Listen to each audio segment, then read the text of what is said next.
நமச்சிவாயம். அம்மா அடியில் உத்தரவு வழங்கலாம். சிவாயம். சிவாய நம. திருச்சிற்றம்பலம். தென்னாடுடைய சிவனே போற்றி, எந்நாட்டவர்க்கும் இறைவா போற்றி, காவாய் கனகத்திரளே போற்றி, கைலை மலையானே போற்றி போற்றி. ஐயா, 4 துதி பாடி ஆரம்பிக்கலாங்க ஐயா. சிவாய நம. திருச்சிற்றம்பலம். ஒளியற்கோங்க பொழித்த புகழியற்கோங்கடல் போற்றி, ஆளிமிசை கல்விதப்பில் அணைந்த பிரான் அடி போற்றி, வாழி திருநாவலூர் வன் தொண்டர் பதம் போற்றி,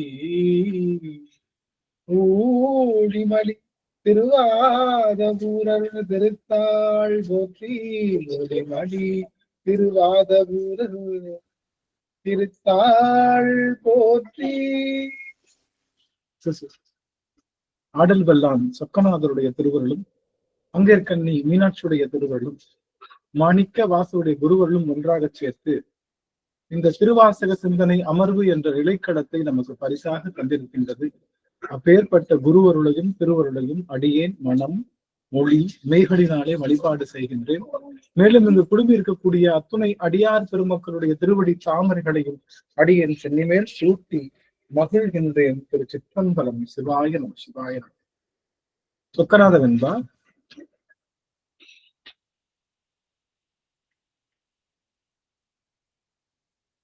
என்னவளை பாசாரன் இன்னமும் கொல்லவில்லை, அன்னையனை நீ பதனமானாலும் முன்னை மனம் ஓடவே, எவ்வுயிர்க்கும் ஓட்டும் அருட்சேனை தாடியிடும் சொக்கநாதா, சொக்கநாதா,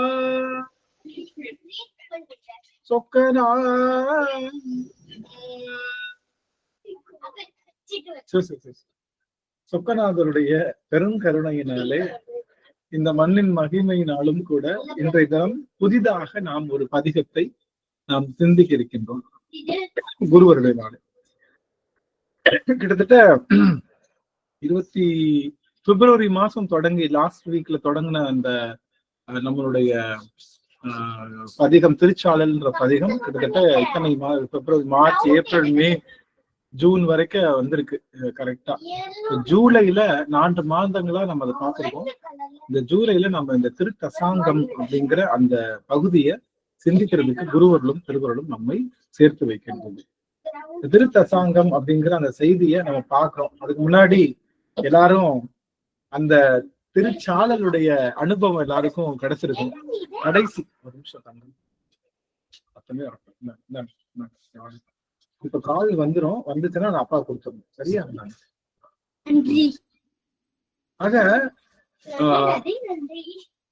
ஆக நமக்கு திருத்தசாங்கம் அப்படிங்கிறது திருச்சாளல்ல எல்லாத்துக்கும் ஓரளவுக்கு பதிமுதன்மையை பற்றி எல்லாரும் சிந்திச்சோம். இறைவன் ஒருவனே இறைவன் சிவபெருமான் ஒருவனே தலைவன். அவனை தவிர வேற யாரும் தலைவன் இல்லை. அவன் வைத்திருக்கின்ற ஒவ்வொரு பொருளுக்கும் ஒரு பொருள் உண்டு, ஒரு சிறப்பு உண்டு அப்படிங்கிற செய்திகள் எல்லாம் எல்லா அமர்வுகளையும் பார்த்துட்டு கடைசியில நம்மளுடைய சுவாமியோட அந்த திருவடியை வணங்கி நாம தட்சிணாமூர்த்தியினுடைய வடிவத்தை பார்க்கும்போது சுத்தமாயா புவனத்துல நம்மளுடைய மனம் சஞ்சாரிப்பதை நாம எல்லாம் உணர்ந்து வந்தோம் அப்படின்னு நினைக்கிறேன். எல்லாரும் அதை உணர்ந்திருப்பீங்க, அந்த அனுபவத்தை பெற்றிருப்பீங்க. அந்த அனுபவத்தோடு நாம் திரு தசாங்கம் அப்படிங்கிற அந்த பதிகத்துக்குள்ள செல்லலாம் அப்படின்னு நினைக்கிறேன். நம்மளுடைய இந்த திருவாசக சிந்தனையில எப்பொழுதுமே நம்ம அந்த சித்தாந்தமோட தான் சேர்த்து நம்ம சொல்லிட்டு இருக்கோம். அப்படிங்கிறப்போ அது அந்த வகையில எல்லா அடியார்களுக்கும் இது ரொம்ப பயனுள்ளதா இருந்தது அப்படின்னு நிறைய பேர் சொன்னாங்க.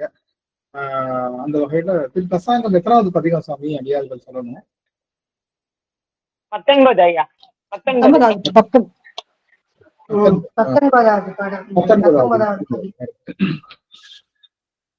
திருத்தசாங்கம். இது அடிமை கொண்ட முறைமை. இதுக்கு நம்மளுடைய அருளாளர்கள் வைத்திருக்கிற குறுந்தலைப்பு, சின்ன சின்ன சிறு குறிப்பு என்ன, தலைப்புக்குரிய சிறு குறிப்பு என்னன்னா, அடிமை கொண்ட முறைமை, இறைவனுக்குரிய 10 அடையாளங்களால் ஆண்டது பற்றி 10 உறுப்புகளையும் பாடி பரவுதல் அப்படிங்கிறது இறைவனுடைய அடிமை கொண்ட முறைமை. முதல்ல இறைவனுக்கு நாம எப்படி இருக்கணும் அப்படின்னா, இறைவனுக்கு நாம் அடிமையாக இருக்கணும். நாம எல்லாரும் என்ன நினைக்கிறோம் அப்படின்னா, தாச மார்க்கத்தை கடைபிடித்தது யாரு? தாச மார்க்கம் யாரு? மொத்தம் 4 மார்க்கங்கள்.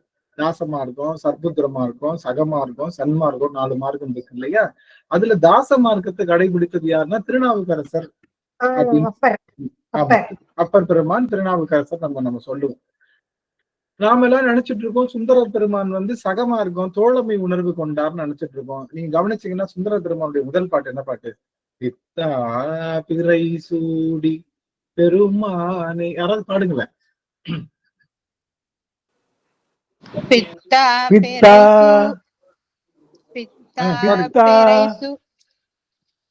கலாவத்தியம்மா பாடுங்க, பாடுங்க. பித்தா பிறை சூடி பெருமானே அருளாளா, எத்தான் மரபாடி நினைக்கின்றேன் மனத்துன்னை, வைத்தாய் பெண்ணை தென்பால் வெண்ணை நல்லூர் அருள் துறையுள், அத்தா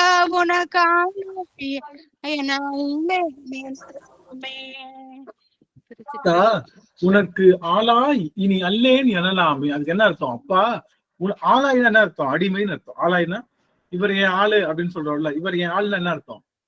தன்னுடைய அடிமையத்தான் ஆளுன்னு சொல்லுவோம். அதனால அத்தா உனக்கு ஆளாய் இனி அல்லேன் எனலாமே. அடிமைன்னு தானே ஆட்கொண்டாரு. நீயும் உன்னுடைய சந்ததிகள் முழுவதும் எனக்கு அடிமைன்னு யார் ஆட்கொண்டா? நம்மளுடைய பெருமான் அன்னைக்கு அவருடைய திருமணத்துல ஓலை கொண்டு ஆட்கொண்டார் இல்லையா? அப்ப என்ன சொன்னார்? நீ எனக்கு அடிமைன்னு தான் முதல்ல ஆட்கொண்டார். இவரும் சொன்னார், இனிமே உனக்கு அடிமை இல்லைன்னு நான் சொல்ல முடியுமா? அதான் உனக்கு ஆளா இனி அல்லேன் எனலாமே. உனக்கு அடிமை இல்லைன்னு நான் சொல்ல முடியுமா? உனக்கு நான் அடிமை தான் அப்படின்னு அடிமை தொண்டுலதான் ஆரம்பிச்சாரு. யாரு? நம்மளுடைய சுந்தர பெருமான் அடிமை. சாமி தான் கடைசி வரைக்கும் இவர் அடிமையாத்தான் இருக்காரு. யாரு? இவர் அடிமையாத்தான் இருக்காரு. சுவாமி தான் என்ன பண்றாரு? சுவாமி தான் இவர் நம் தமர் ஊரன்னு சொல்றாரு. இவர் தான் எங்க ஊர், எங்க சொந்தக்காரன், இவன் எனக்கு சமமானவன் அப்படின்னு சொல்லி சுவாமி தான் சொல்றாரு. அதனால நாம சுவாமி கிட்ட வைக்கக்கூடிய அந்த பக்தி முறைமை என்பது எப்படி இருக்கணும்னா அடிமை முறைமையாக இருத்தல் அவசியம். ஏன்னா அடிமைக்குன்னு என்ன கிடையாது, அடிமைக்குன்னு தனி உரிமை கிடையாது. அடிமை நம்ம எல்லாம் கோயில போய் என்ன கேட்கிறோம்? எனக்கு வீடு வேணும், காரு வேணும், பங்களா வேணும், தோட்டம் வேணும், பறவை வேணும், நகை வேணும், நட்டு வேணும், சாப்பாடு வேணும், கேட்கிறோமா இல்லையா? அப்போ உண்மையான அடிமைக்கு என்ன கிடையாது? வீடு இருக்கா? அடிமைக்கு எது வீடு? அடிமைக்கு எது வீடு? ஆண்டானோட வீடுதான் அடிமையோட வீடு. ஆண்டானுடைய வீடு, அவன் வீடுதான் அடிமைக்கு வீடு. அடிமைக்கு எது உணவு? ஆண்டான் பார்த்து போடுறதுதான் அடிமைக்கு உணவு. அடிமைக்கு எது உணர்வு? அடிமையினுடைய உணர்வு எது? ஆண்டானுக்கு தொண்டு செய்வதுதான் அடிமையினுடைய உணர்வு. இது 3 தான் விஷயம். இந்த 3 நாம மறந்துடுறோம்ல. இந்த 3 மறந்து நாம என்ன பண்ணோம்? ஏதோ தற்சுதந்திரம் உடையவர்கள் போல, நமக்கெல்லாம் சுதந்திரம் இருப்பது போல, நாம எல்லாம் அடிமைகள் அல்ல, நாம சுதந்திரம் இருப்பது போல நாம உணர்கின்றோம் அல்லவா? அதனாலதான் என்ன பண்றோம்? சுவாமி கிட்ட நாம மறந்துடுறோம். நமக்கு கண்காணி இல்ல, நமக்கு ஆண்டான் இல்ல, நமக்கு யாரு இல்லைன்றத அடிக்கடி மறக்கிறதுக்கான காரணம் நாம எப்படி நினைக்கிறோம்னா தற்சுதந்திரம் உடையவர்கள், தற்சார்பு உடையவர்கள், நாம எல்லாம் எல்லாமே நாம தனிமையா செய்து கொள்ளலாம் அப்படின்னு நினைக்கிறோம். நம்மளால ஏதாவது தனியா செய்ய முடியுமா? நம்மளால தனியா ஏதாவது செய்ய முடியுமா? நம்மளால தனியா செய்ய முடியுமா? செய்ய முடியாது. ஏன்? பாதி மூச்சு சாமி விடுவார், பாதி மூச்சு நம்ம விடணும். நம்ம மூச்சை இழுக்கிறோம், விடுறோம், விட்டதுக்கு அப்புறம் திரும்ப மூச்சு வந்தா தான் உண்டு, இல்லாட்டி தூய்மையான உறக்கம், முழு உறக்கத்துக்கு போயிடும் இல்ல? அதனால நாம செய்கின்ற ஒவ்வொரு செயலுக்கும் யார் இருக்கா? பெருமான் எப்பொழுதுமே என்ன பண்றாரு? அவருடைய அருளை வழங்குகின்றார். அப்படிங்கிறதுனால அவர் அருள் வழங்குவதனாலதான் நாம் என்ன பண்றோம்? நாம் இந்த ஆன்மா நம்ம இயங்குது. நாம எல்லாம் நினைக்கிறோம் ஆன்மாவுக்கு சுதந்திரம் இருக்குன்னு நினைக்கிறோம் இல்ல? நாம என்ன பண்றோம்? ஒரு நிமிஷம், எல்லாரும் புது புது இதனால உங்க எல்லாரும் நான் பாக்குறேன். ஒரே ஒரு நிமிஷம். உங்க எல்லாருடைய அந்த வாய்ப்பு இருந்ததுன்னா அடியார்கள் உங்களுடைய அந்த திருமுக தரிசனம் கொடுக்கலாம். நமச்சிவாயம். எனக்கு ஒரு நிமிடம். ஆஹா, எனக்கு தெரியுறாங்க சுகந்தி அம்மா, நடராஜன் ஐயா, முத்துலட்சுமி அம்மா தெரியுறாங்க. எனக்கு சரஸ்வதி அம்மா, வைர சிவகாமி அம்மா, ராஜி அம்மா தெரியுறாங்க, கலாவதி கே அம்மா அவர்கள், சந்திரா அம்மா, புஷ்பா அம்மா, சித்ரா தேவி அம்மா, கலாவதி தியாகராஜன் அம்மா, தனா அம்மா, சாருமதி அம்மா ரொம்ப தெளிவா தெரியுறாங்க, அம்மா புவனேஸ்வரி அம்மா அடியனுக்கு ரொம்ப, ராஜேஸ்வரி அம்மா, அமைச்சர் நீங்க எல்லாம் ரொம்ப அருமையா அற்புதமா அடியனுக்கு தெளிவான காட்சி தந்துட்டு இருக்கீங்க. அடியன் செய்த பெரிய தவம் இது. இங்க எல்லாரையும் பார்த்த ஒரு பெரிய அது அடியன் ஊர்ல இருக்கிறப்ப கூட எனக்கு வேலை கொஞ்சம் கம்மியா இருந்தது. இங்க வந்தவங்க ஒர்க் ஃப்ரம் ஹோம் சொல்லிட்டு முழுவதுமா சாந்தி ஆரம்பிச்சோம்மா, முழுவதுமா அடியன் இன்னைக்கு பாத்தீங்கன்னா அடியன் ஒரு காலையில ஒரு கிளாஸ் தண்ணி குடிச்சேன், மத்தியானம் அடுத்த கிளாஸ் தண்ணி குடிக்கிறதுக்கு எனக்கு 3 மணி ஆச்சு. ஒரு கிளாஸ் தண்ணி குடிச்சிட்டு அடுத்த கிளாஸ் தண்ணி அப்படியே லேப்டாப்ல உட்காந்துட்டு முழுவதுமாவே ஒர்க் பண்ற மாதிரியான ரொம்ப கடுமையான சூழல் இருந்தது. அதுக்கப்புறம் தான் சாப்பிடல, மத்தியானம் சாப்பிடல அப்படிங்கிற உணர்வுலயே அடுக்கடுத்து வேக வேகமா சாப்பிட்டுட்டு ரொம்ப கடுமையான பணிச்சூழல் இருக்கு. அதனால அடியன் ரொம்ப இன்னைக்கு ஒரு ஃபங்க்ஷன், ஆக்சுவலி ஒருத்தவங்களோட ஃபங்க்ஷன் இன்னைக்கு. ஆக்சுவலி நான் இன்னைக்கு புவனேஸ்வரி அம்மா வீட்டுல தான் இருந்திருக்கணும். ஆக்சுவலி அங்க இருந்துதான் நான் எங்க கடலூருக்கு ஒரு ஃபங்க்ஷன் இருந்தது, நெய்வேலியில வடலூர்ல, அங்க போலான்னு பிளான். ஆனா எனக்கு போறதுக்கான வாய்ப்பே கொடுக்கல. அவங்க முழுவதுமா லாக் பண்ணிட்டாங்க. இரவுல இருந்து கண்டினியூஸான ஒர்க்கு தான் போயிட்டு இருக்கு. அதனால அதிகமான வேலை இருக்கு. அதனால யார்ட்டையும் அடியே பேசல, யார்ட்டையும் தொடர்பு கொள்ளலன்னு யாரும் அடியனை நினைச்சுக்க வேணாம். அடியன் அதிக வேலை பழுல இருக்கேன். இதுக்கு ஒரு 2 வாரம் இருக்கும், அதுக்கப்புறம் இது சரியாயிடும் நினைக்கிறேன். அதுக்கப்புறம் கண்டிப்பா அடியவர்களோட டைம் ஸ்பெண்ட் பண்றது, அடியவர்களை திடீர்னு விசிட் வர்றது, திடீர்னு உங்க வீட்டு வாசல்ல அடியன் எலிநாயன நிற்கின்ற அந்த நிலைப்பாடு எல்லாமே திடீர் சர்ப்ரைஸ் விசிட் வருவோம். என்ன பண்ணிட்டு இருக்கீங்க உங்களை செக் பண்ணுவோம். அடியார்களுடைய இல்லத்துல ஷாக் விசிட் எல்லாம் கொடுக்கலாம் அப்படின்னு சொல்லி நினைச்சிட்டு இருக்கோம். அதனால இல்லங்கள் தோறும் எழுந்தள்ளி எல்லா அடியார்களுடைய திருவடியையும் பணியறதுக்கு ஒரு வாய்ப்பு கிடைப்பதை அடியன் தவம் செய்து காத்து கொண்டிருக்கின்றேன். அது கூடிய நீங்க இங்க இந்தியாவில தான் இருக்கீங்களா? வந்துட்டேன் சுவாமி, வெள்ளிக்கிழமை வந்தேன் சுவாமி. ஒரு 3 நாட்கள், ஆமா 4 நாட்கள் ஆயிடுச்சு. இங்க இந்தியாவில தான் இருக்கேன். ஒரு வாரம் ஆகுது.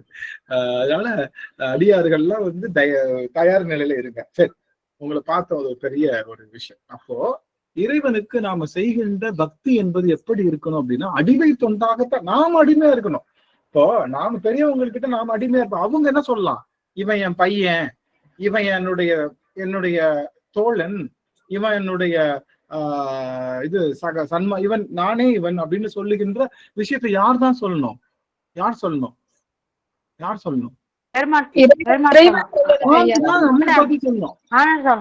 அவன் தான் நமக்கு உரிமை கொடுக்கணும். எப்பா உட்காருப்பா, இந்த மேல உட்காருப்பா, விறுவிறுன்னு வீட்டுக்குள்ள வந்த உடனே இங்க உட்காருப்பா, டைனிங் டேபிள்ல போய் உட்காந்து அவங்க சொன்னா மட்டும்தான் உட்காரு, அவங்க செஞ்சாதான் அப்படின்ற மாதிரி சிவபெருமான் நமக்கு கொடுக்கின்ற அந்தஸ்து தான். நாம எவ்வளவு அடிமையா இருக்கோமோ அவ்வளவு என்ன பண்ணுவோம், அவன் அவ்வளவு தூரத்துக்கு நம்மளை தூக்கி மேல உட்கார வைப்பான். நீங்க எவ்வளவு. அதனால இப்ப என்ன பண்றாங்கன்னா, ஒரு நிமிஷம் கவனிகள், எல்லாரும் என்ன பண்றாங்கன்னா, சாமி கிட்ட பக்தி எப்படி வேணாலும் பண்ணலாம். என்ன பண்ணுங்கன்னா, நீங்க அவனை அம்மையாப்பரா நினைச்சுக்கோங்க, நீங்க அவனை தோழரா நினைச்சுக்கோங்க, நீங்க அவனுக்கு அவனை நீங்க காதலனா காதலியா நினைச்சுக்கோங்க. அதான் சன்மார்க்கம்ல. சன்மார்க்கம்ன்றது 2 வகை உண்டு. மற்ற சமயங்கள்ல உள்ள சன்மார்க்கம் என்னன்னு பாத்தீங்கன்னா, இறைவனை காதலனாகவும் தன்னை காதலியாகும், நாயகா நாயகி பாவனைன்னு சொல்லுவோம் இல்லையா, அது மாதிரி சொல்றது. ஆனா சைவத்துல அப்படி கிடையாது. சைவத்துல நாயகா நாயகி பாவனை கிடையாது. நீங்க கேட்டுக்கலாம், என்னங்க முழுக்க சைவத்துல நம்ம ஐயா ஃபுல்லா பாட்டு பாடுறாரே, எல்லாமே பெண்கள் பாடுவது போல பாடுகின்றாரே தவிர தன்னையே பெண்ணாக பாவித்து பாடல. யாரு? நம்மளுடைய மணிவாசகர். பெண்கள் ஏன் பெண்கள் பாடுவது போல பண்ணாரு? பெண்கள் என்ன பண்ணாங்க? விளையாடும் போது நீங்க பாத்தீங்களா? சடுகுடு பாத்தீங்களா? சடுகுடு விளையாட்டு பாத்தீங்களா? சடுகுடு கபடின்னு இப்ப சொல்றோம்ல, அந்த காலத்துல சடுகுடு சொல்றது பளிங்கு சடுகுடு சொல்லிட்டே இருக்கணும். அப்போ இந்த தேவையில்லாத வார்த்தைகளை உச்சரிச்சு விளையாடுவதை விட சிவமந்திரங்களை உச்சரிச்சு விளையாடலாமேன்னு சொல்லிட்டு பெண்கள் மகளிர் விளையாடக்கூடிய விளையாட்டுகள்ல நமச்சிவாய மந்திரத்தையும் தேவையில்லாத வார்த்தைகளை பேசாம, மற்றைய புறம் பேசுதல், மற்றவர்களை பற்றி பேசாம, நமக்கு வாழ்வளித்த சிவபெருமானை பற்றி பேசணுன்றதுக்காக பெண்களுடைய எல்லா விளையாட்டையுமே தான் விளையாடுவதாக வைத்ததுதான் என்னது நம்மளுடைய. அதனால சுவாமி தன்னை பெண்ணா பாவிச்சு பாடல. நீங்க பாத்தீங்கன்னா ஆழ்வார்கள் எல்லாம் என்ன பண்றாங்கன்னா, தன்னை பெண்ணாவே பாவிச்சு பாடுறாங்க, தான் பெண்ணாகி அவங்க பாடுறாங்க அந்த மாதிரி. ஆனா இங்க நம்மளுடைய சன்மார்க்கம், சைவ சன்மார்க்கம் என்ன சொல்லுதுன்னா, இங்க ஐயா ஒரு நிமிஷம், இது அந்த தந்தது உன் தன்னை என் தன்னை, உன் தன்னை, கொண்டது என் தன்னை. அது வந்து நாயகி நாயகி பாவம் இல்ல அதுதான் சொல்ல வர அது இல்லைன்னு தான் சொல்ல வர. இங்க சைவத்துல இப்ப சொல்லக்கூடிய சன்மார்க்கம் என்பது இறைவனை தலைவனாகவும் தன்னை தலைவி அவனுக்கு சமமான தலைவி யாரு தலைவனுக்கு சமமானவள் தானே தலைவி என்பவள் தலைவனுக்கு. ஏன்னா நம்ம தலைவன் யாரு? தன்னுடைய இடபாகத்தையே தந்தவன். தலைவனுக்கு தலைவி சமமானவள். ஆனா நீங்க வைணவத்துல பாத்தீங்கன்னா தலைவி என்ன பண்ணிட்டு இருப்பா? காலை தான் அமைச்சிட்டு இருப்பா, இல்ல காலை அமைச்சிட்டு இருப்பான். ஆனா இங்க முருகன் என்ன பண்ணுவான்? வள்ளியோட காலை அமைச்சிட்டு இருப்பான். வள்ளி பதம் பணியும் முருகன் வள்ளியோடைய காலை அமைச்சிட்டு இருப்பான் நம்ம அப்ப.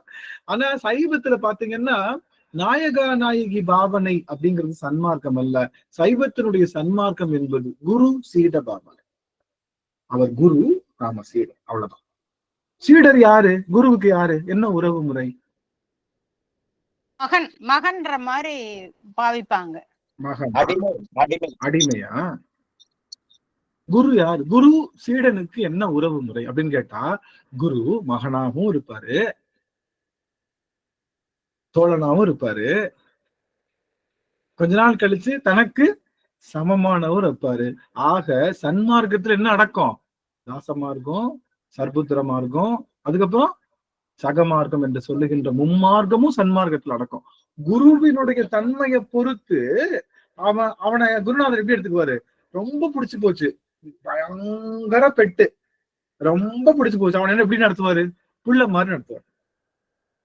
இன்னும் ரொம்ப சொல்றதெல்லாம் கேட்கிறான், எல்லாம் பண்றான். என்ன பண்ணுவாரு? முதல்ல அடிமை மாதிரி அவன் வருவான், அதுக்கப்புறம் புள்ள மாதிரி நடத்துவாரு, அதுக்கப்புறம் தனக்கு சமமா உட்காரு, நான் சாப்பிட்ற இடத்துல உட்காரு, எனக்கு சமமா உட்காரு, எனக்கு பதிலா நீ கிளாஸ் எடு சொல்லுவார் இல்லையா? கிளாஸ் நல்ல பசங்க என்ன பண்ணுவாங்க? டீச்சர் நான் போயிட்டேன் அப்படின்னா நீ என்ன பண்ணு, கிளாஸ் எடு, தெரியாத பிள்ளைங்களுக்கு சொல்லிக் கொடு சொல்லுவாங்க, ஞாபகம் இருக்கா?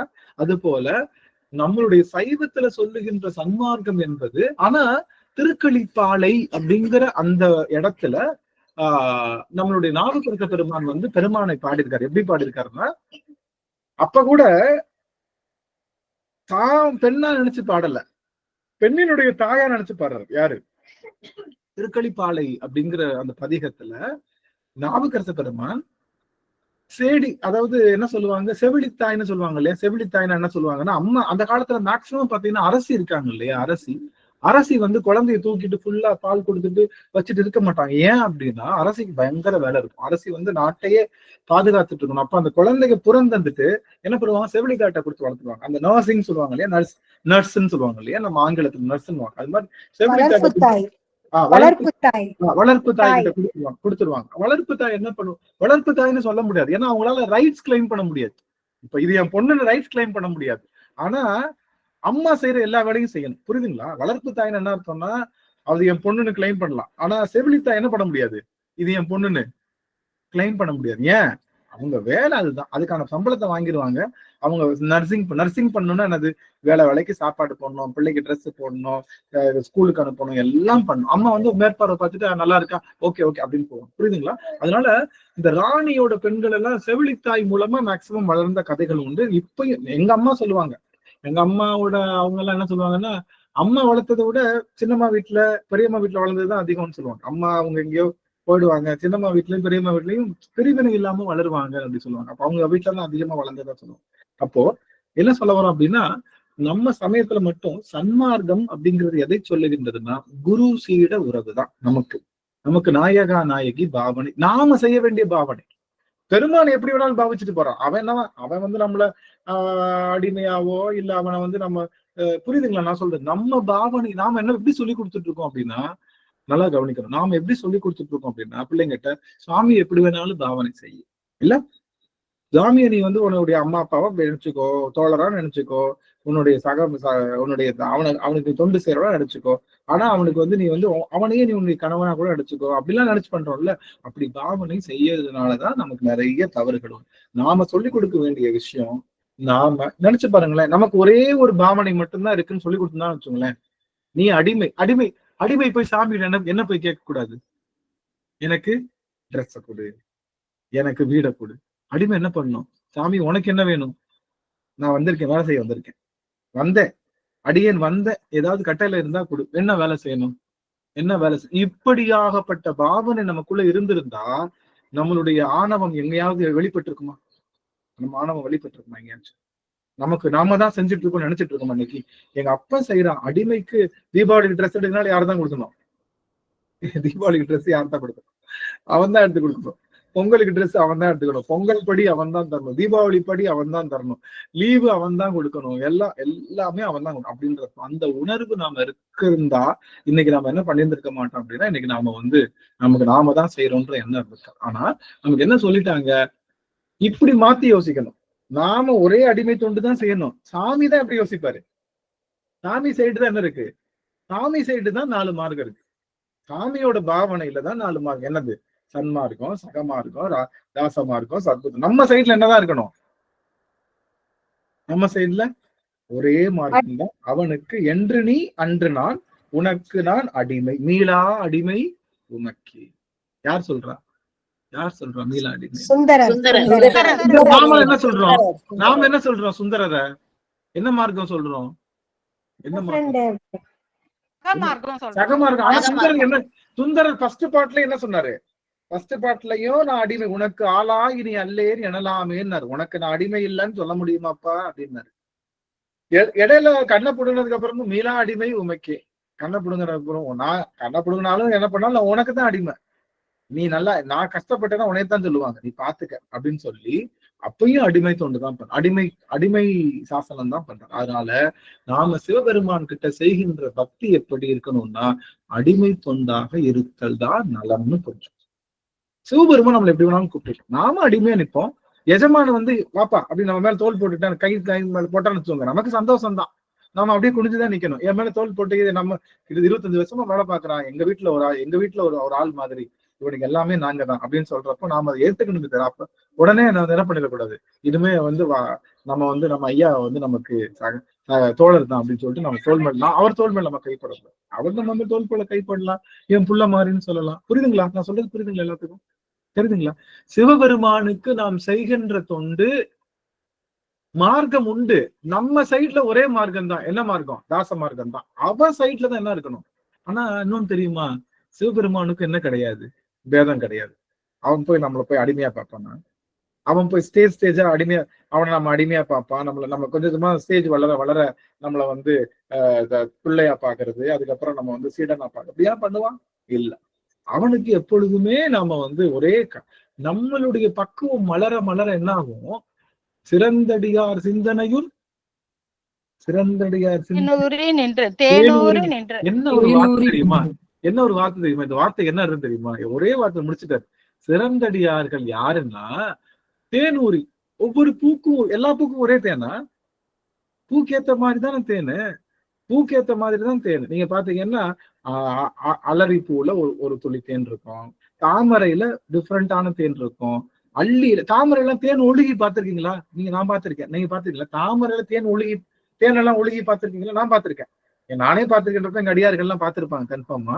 தாமரையில தேன் ஒழுகி பார்த்திருக்கேன். அதே சமயத்துல வேற மலர்கள், வேற என்ன மலர், ஏதோ ஒரு மலர்ல பார்த்தேன் தேன், ஆச்சரியப்பட்டேன். செண்பக மலரா இல்ல என்னன்னு தெரியல, ஏதோ ஒரு மலர்ல ஏதோ ஒரு மலர்னு நினைக்கிறேன், அது சரியா எனக்கு ஞாபகம். தேன் ஒழுகுது. தேனை ஒழுகுனத அதாவது கண்ணால பார்க்க முடிஞ்ச அளவுக்கு தேன் ஒழுகுது. அந்த மாதிரியான தேன் பூக்கள்லாம் இருக்கு. அது மாதிரி நிறைய ஒவ்வொரு பூவுக்கும் ஒரு தேன் என்பது போல. ஆனா அந்த தேன் தேன்ல என்ன கிடையாது, மாட்டுப்பாடு கிடையாது. தேனுடைய அளவிலையும் தேனுடைய செறிவிலையும் அந்த பூவுக்கு தகுந்த மாறுபாடு. அது போல என் மனசுல சிவபெருமான் தேன் ஊறுவான். எப்படி? நான் நினைக்கிறதுக்கு தக்கிற மாதிரி. வெள்ளத்தனைய மலர் நீட்டம் மாந்தர்தம் உள்ளத்து அணையது உயர்வு. எப்படி அந்த அந்த தண்ணி வந்தா அந்த தாமரை தண்டு தானாவே பெருசாகிக்கிட்டு தாமரை தண்ணி மேல வதக்குது, குறைஞ்சதுன்னா அப்படியே தாமரை. அது மாதிரி அந்த உள்ளத்தனையது மலர் நீட்டம் மாந்தர்தம் மன்னிக்கணும், வெள்ளத்தனையது மலர் நீட்டம் மாந்தர்தம் உள்ளத்தனையது உயர்வு அப்படின்னு சொல்வது போல நம்மளுடைய சிந்தனைக்கேற்ப பெருமான் தேனூர் நிற்பான். ஆனா நாம பெருமான் கிட்ட என்ன பக்தி செய்யணும்? பிள்ளைங்கிட்ட சொல்லி தர வேண்டிய பக்தி அடிமை தொண்டு தான் நீ செய்யணும் அப்படின்னு சொன்னா அவங்கிட்ட போய் என்ன கேட்க மாட்டான், எனக்கு அது வேணும் இது வேணும். ஆனா சுந்தரர் கேட்டாரு, என்ன கேட்கலாம்ல? சுந்தரர் கேட்டாரு, நம்ம ஐயா இவரு ஞானசம்பந்தர் கேட்டாரு, நாவுக்கரசர் கேட்டாரு, எல்லாருமே கேட்டாங்க இல்லையா? அப்ப கேட்கிறாங்களே, அப்ப அடிமை தொண்டு இல்லையான்னா தனக்காக கேட்கல. அதுதான் விஷயம். தனக்காக கேட்கல.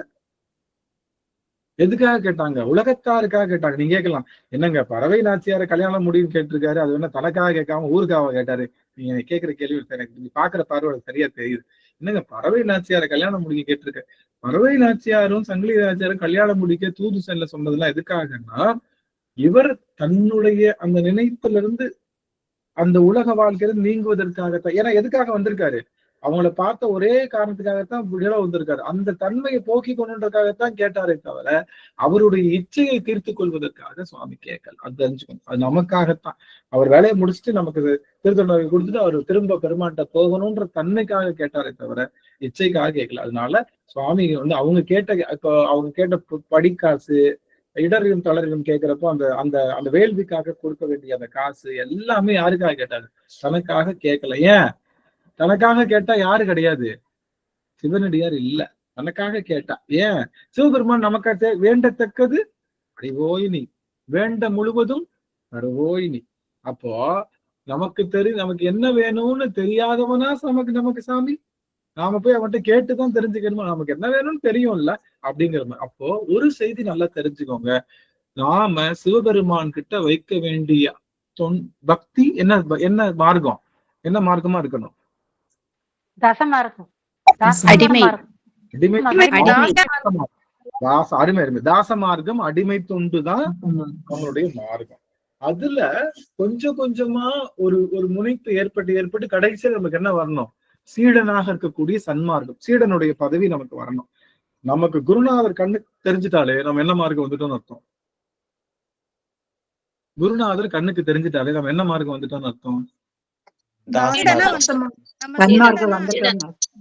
சன்மார்க்கம் தானே. சன்மார்க்கம் தானே குரு சீட மார்க்கம். குருவுக்கும் சீடனுக்கும் நமக்கு குரு தெரிஞ்சிட்டாலே நம்ம என்ன வந்துட்டோம்? உயர்ந்த பதவியாகிய சன்மார்க்கம். நீங்க தொண்டு செஞ்சாதான் சன்மார்க்கம் வர முடியும். நல்லா தெரிஞ்சுக்கணும். தொண்டு செய்யாம நீங்க சன்மார்க்கம் வர முடியாது. அப்படியே கிடைச்சாலும் அந்த சன்மார்க்கம் நிலைக்காது. நல்லா கவனிங்க. நீங்க தொண்டு செய்யற, திடீர்னு உங்க குருநாதர் வந்துட்டாரு, தொண்டெல்லாம் செய்யாம இருக்கீங்க, அந்த சன்மார்க்கம் நிலைக்காது. அதனால நாம தொண்டு செய்து அடிமைத்தனம் செய்து நாம் என்ன நிலைக்கு போகணும் அப்படின்னா சன்மார்க்கம் என்ற சீடனாக மாறணும். அப்ப சீட பதவிதான் என்ன அர்த்தம்? இருக்கிறதுலே பையனை விட அடிமையை விட உயர்ந்த பதவி.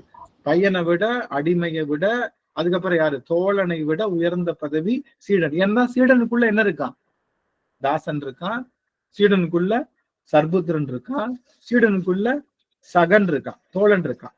எல்லாத்துக்கும் மேல சீடனுக்கு சமமா யாரும் கிடையாது. அதனால நாம இறைவனை அந்த ஆனா நம்ம அப்ப கூட நாம சீடனா இருந்தாலும் என்ன மார்க்கத்துல நம்ம ஃபாலோ பண்ணோம்? நாம சீடனா என்ன பண்ணணும்? ஆமா, குருவுக்கு தாசன் தானே. குருவை பார்த்தா எப்படி இருக்கணும்? அந்த காலத்துல எப்படி நிற்பாங்க? குருநாதரை பார்த்து நிமிர்ந்து நிக்க மாட்டாங்க. குருநாதர் பார்த்து என்ன பண்ணுவாங்க? இவ்வளவுதான், இப்படிதான் ஒரு கை தெரியுறேன், கை மூடி வாய் பொத்தி இவ்வளவுதான், இப்படி வளைஞ்சுதான் இப்படிதான் நிக்கணும். இப்படிதான் நிப்பாங்க.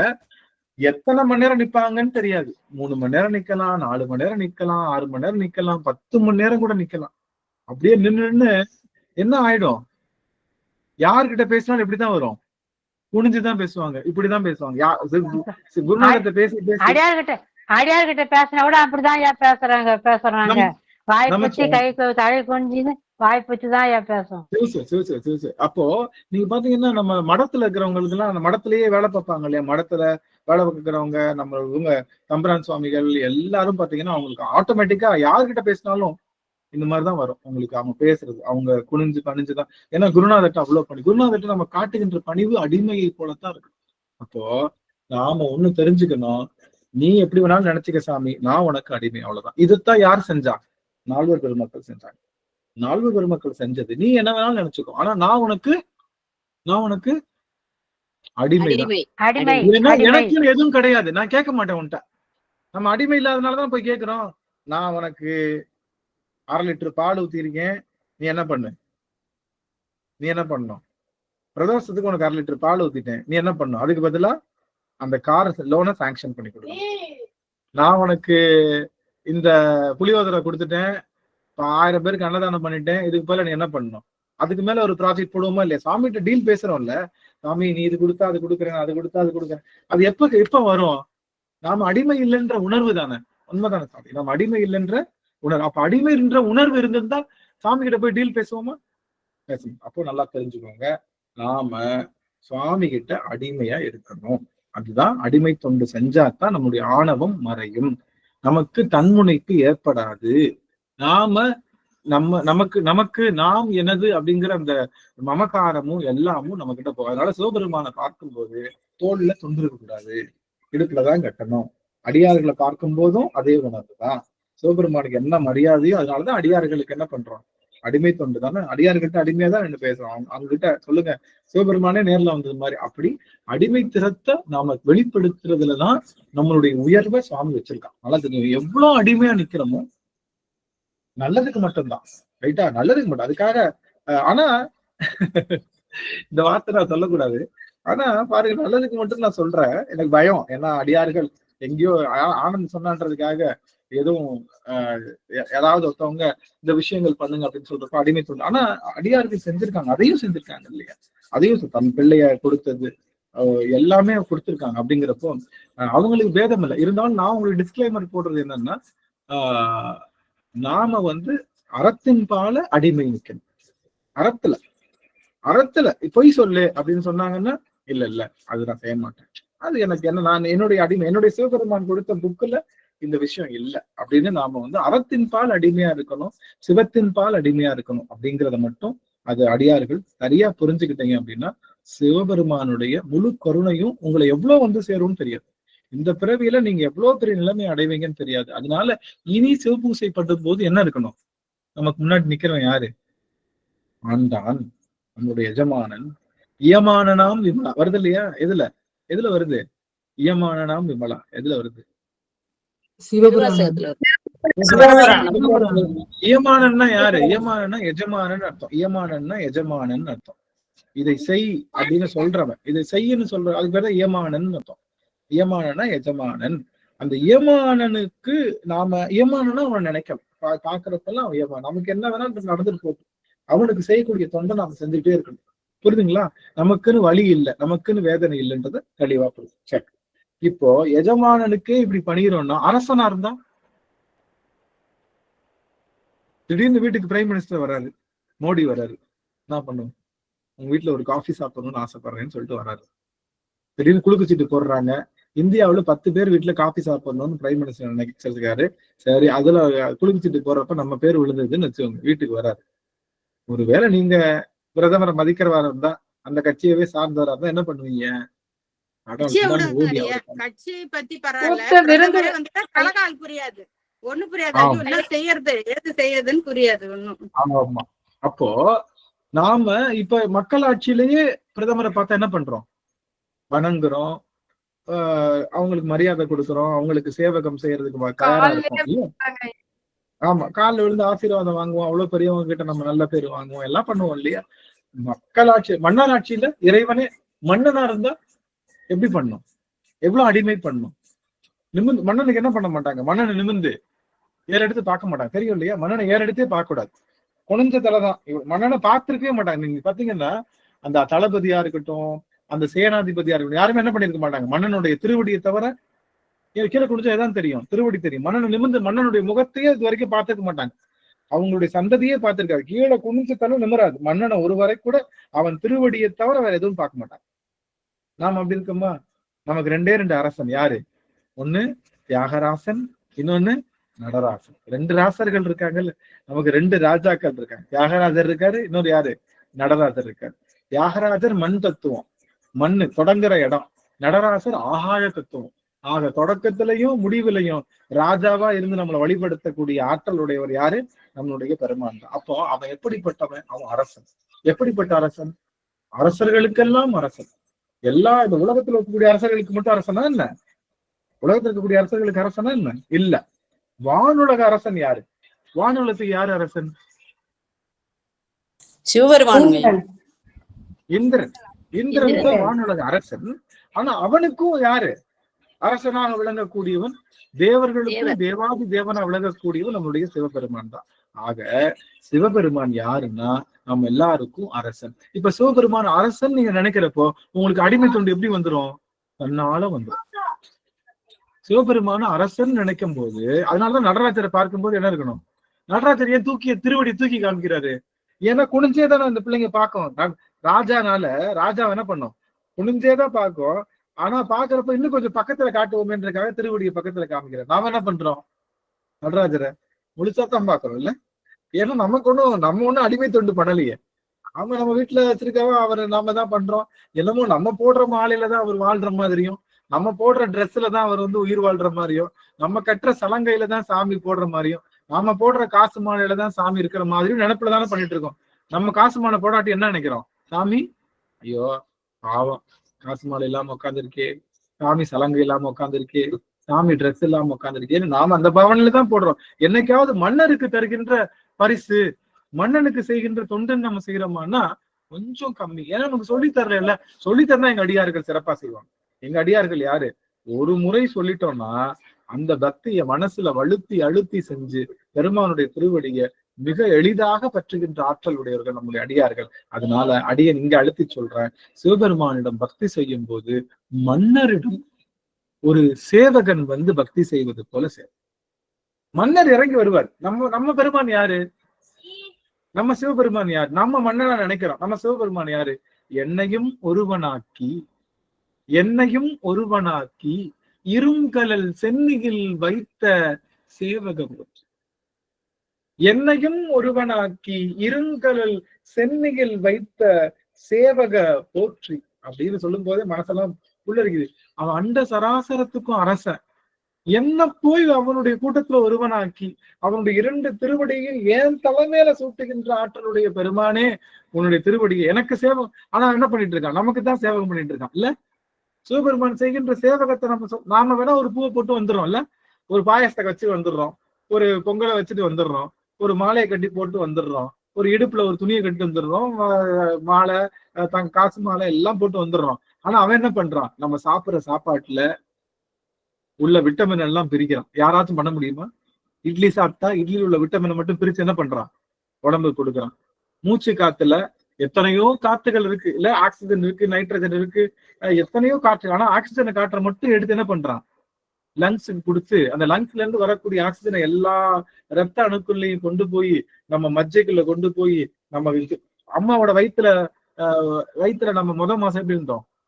ஒருமையில் அந்த பாட்டு என்ன பாட்டு? அது என்னது? அது போற்றி திருவள்ளுவர். அது என்ன சொல்லுங்க பார்க்கலாம். போற்றி திருவள்ளுவர்கள்ல ஒருமதி சான்றில் இருமதி. ஒருமதியில என்ன பண்ணுவாங்க? தாண்டிக்காய் அளவு, தாண்டிக்காய் இருக்கு இல்லையா, தாண்டிக்காய் ஒருமதியில, அதாவது ஒரு முதல் மாசத்துல நம்ம எப்படி இருந்தோமா? முதல் மாசத்துல எப்படி இருந்தோமா? தாண்டிக்காய் இருக்கு இல்லையா, தாண்டிக்காய் அளவு. தாண்டிக்காய் என்ன பண்ணுங்க, இன்னைக்கு நெட்ல தேடி நம்மளுடைய இதுல போடுங்க, இதுல நம்ம குரூப்ல போடுங்க, நெட்ல தேடி தாண்டிக்காய் எப்படி இருக்கும்? ரொம்ப சின்னதா இருக்குமா தாண்டிக்காய். நீங்க பாத்தீங்கன்னா ஆலமரத்துடைய பழம் எப்படி இருக்கும்? ஆலம்பலம் எப்படி இருக்கும்? ரொம்ப சின்னதா இருக்கும். பாத்தீங்களா? ரொம்ப பெருசா இருக்காது, ரொம்ப சின்னதா தான். அவ்வளவு பெரிய மரத்தினுடைய பழம் பெருசா. தாண்டிக்காய் அதை விட சிறுசா இருக்குமா. ஒரு மதியில அருகு, அதாவது அருகம்புள்ள ஒரு பனித்துளி இருந்தா எப்படி இருக்கும்? காலை பனித்துளி பாத்துருக்கீங்களா? அருகம்புள்ள ஒரு காலை பனித்துளி பாத்துருக்கீங்களா? அருகம்புள்ள காலை பனித்துளி பாத்தீங்களா? என்ன யாரும் அப்படியே ஸ்டன்னா இருக்கிறீங்க? ஒரு டிராப், அந்த டிராப் மாதிரிதான் இருந்தோம் நம்ம. இன்னைக்கு பாருங்க, 70 கிலோ 80 கிலோ 60 கிலோ 50 கிலோ நம்ம இவ்வளவு பெரிய உருவமா இருக்கோம்னா அவன் பார்த்து செதுக்கி வச்சிருக்கான். இந்த ஒரு உபகாரம், இந்த ஒரு சேவகத்தை நாம அவனுக்கு திரும்ப பண்ண முடியுமா? ஒவ்வொரு நிமிஷமும் நம்மளை காத்துக்கிட்டு இருக்கான், ஒவ்வொரு நிமிஷமும் உணவளிச்சுட்டு இருக்கான். நம்மளுக்கு ஏதாவது பிரச்சனைனா தானே சரி செய்யக்கூடிய ஆற்றலை கொடுத்துட்டு இருக்கான். அப்படிப்பட்ட ஆற்றலுடைய அந்த அவ்வளோ பெரிய அரசன் நமக்கு சேவகம் பண்றான். எப்படி? இந்த மலக்குரம்பைகளுக்குள்ள உட்காந்துக்கிட்டு, இந்த மலக்குரம்பைகள் உட்காந்துட்டு, இது என்னன்னா நல்ல மனசு கூட கிடையாது, உடம்பு குரம்பை தான். அது மல பாண்டம் தான், அதுல ஒன்றும் பிரச்சனை இல்லை, அது எல்லா உயிர்களுக்கும் காமன் தான். ஆனா மனசுல மலம் வைத்திருக்கோமே, அவரை நினைக்க வேண்டிய மனசுல மலம் வைத்திருக்கோமே, அதையும் அதுக்குள்ளயும் நம்ம சாமி எல்லாரும் ஒரு பேனா எடுத்து யார் யாருக்கு எவ்வளவு சதவீதம் போடுங்க. நம்ம என்ன பண்ணுவோம், நம்மளுடைய அன்பை எல்லாத்துக்கும் பிரிச்சு கொடுக்கலாமான்னு சொல்லிட்டு வீட்டுல போட்டு போட்டோம்னா முதல்ல எடுத்தோம்னா அம்மாவுக்கு போடுவோமா, அம்மாவுக்கு, அப்பாவுக்கு, அதுக்கடுத்து யாருக்கு, கணவருக்கு, மனைவிக்கு, அதுக்கப்புறம் அவங்க தாண்டிருக்காங்க எடுத்துட்டாங்க, அம்மா தாண்டிருக்க எடுத்துட்டாங்க, ஓட்டுருங்க அனுப்பிட்டாங்க ஐயா, திருவாச சிந்தனையில அனுப்பியிருக்கேன். திறந்து எப்படி இருக்காங்க பாருங்க, கலாவத்தியமா ஆக்டிவா இருக்காங்க. என்ன பிள்ளைங்க வரலையா, வந்துட்டாங்களா எப்படி? இல்ல வெள்ளிக்கிழமை நைட்டுங்க ஐயா. அது வரைக்கும் என்ஜாய் பண்ணிக்கலாம், வாங்க அது வரைக்கும் என்ஜாய் பண்ணிக்கலாம். அது வந்து இன்னைக்கு நடராஜர் அபிஷேகம் முடிகிற அளவுக்கு ஆண்டவன் எனக்கு நேரம் கொடுத்தாங்க. மகிழ்ச்சி. ஆக தாண்டிக்காய் அளவு நான் என்ன சொல்ல வரேன்னா, அவ ராஜாவாக இருந்தாலும் நமக்கு சேவகம் பண்றான், நாம அடிமையா இருந்தாலும் அவனுக்கு சேவகம் பண்றோமா? ராஜா யாருக்கு ராஜா? உலகத்துக்கு மட்டும் இல்ல, அண்ட சராசரங்களுக்கும் தேவர்களுக்கும் தேவாதி தேவர்களுக்கும் ராஜாவா இருக்கக்கூடியவ நமக்கு சேவகம் பண்றான். நாம அடிமையா இருக்க வேண்டியவங்க என்ன பண்றோம்? நமச்சிவாய். அதுல நமக்கு ஒரு பெருமை இல்ல, நமக்கு ஒரு பெருமை என்ன, நம்மளால முடிஞ்ச நமச்சிவாய் மந்திரம் சொல்றோம், அவன் கூட டைம் ஸ்பெண்ட் பண்றோம், ஏதோ நம்ம கிட்ட இருக்கக்கூடிய பூ மலர்கள் அவன்கிட்ட கொடுக்குறோம், நைவேத்தியம் கொடுக்குறோம், அவனுக்காக பாடுறோம், அவனையே நினைச்சுக்கிட்டு சமைக்கிறோம். ஏதோ அவனை பத்தி ஒண்ணுமே தெரியாத கூட்டத்துல இல்லாம அவனை சிந்திக்கிற கூட்டத்துல நம்மளை சேர்த்து வச்சிருக்காங்க. அது நமக்கு. ஆக சிவபெருமான் யாருன்னா அவன் அரசன். அவனுக்கு அடிமைத்திறம் செய்ய வந்தவர்கள் யாரு? நாம மட்டுமா? உயிர்கள் அனைத்தும் அப்படிதானே.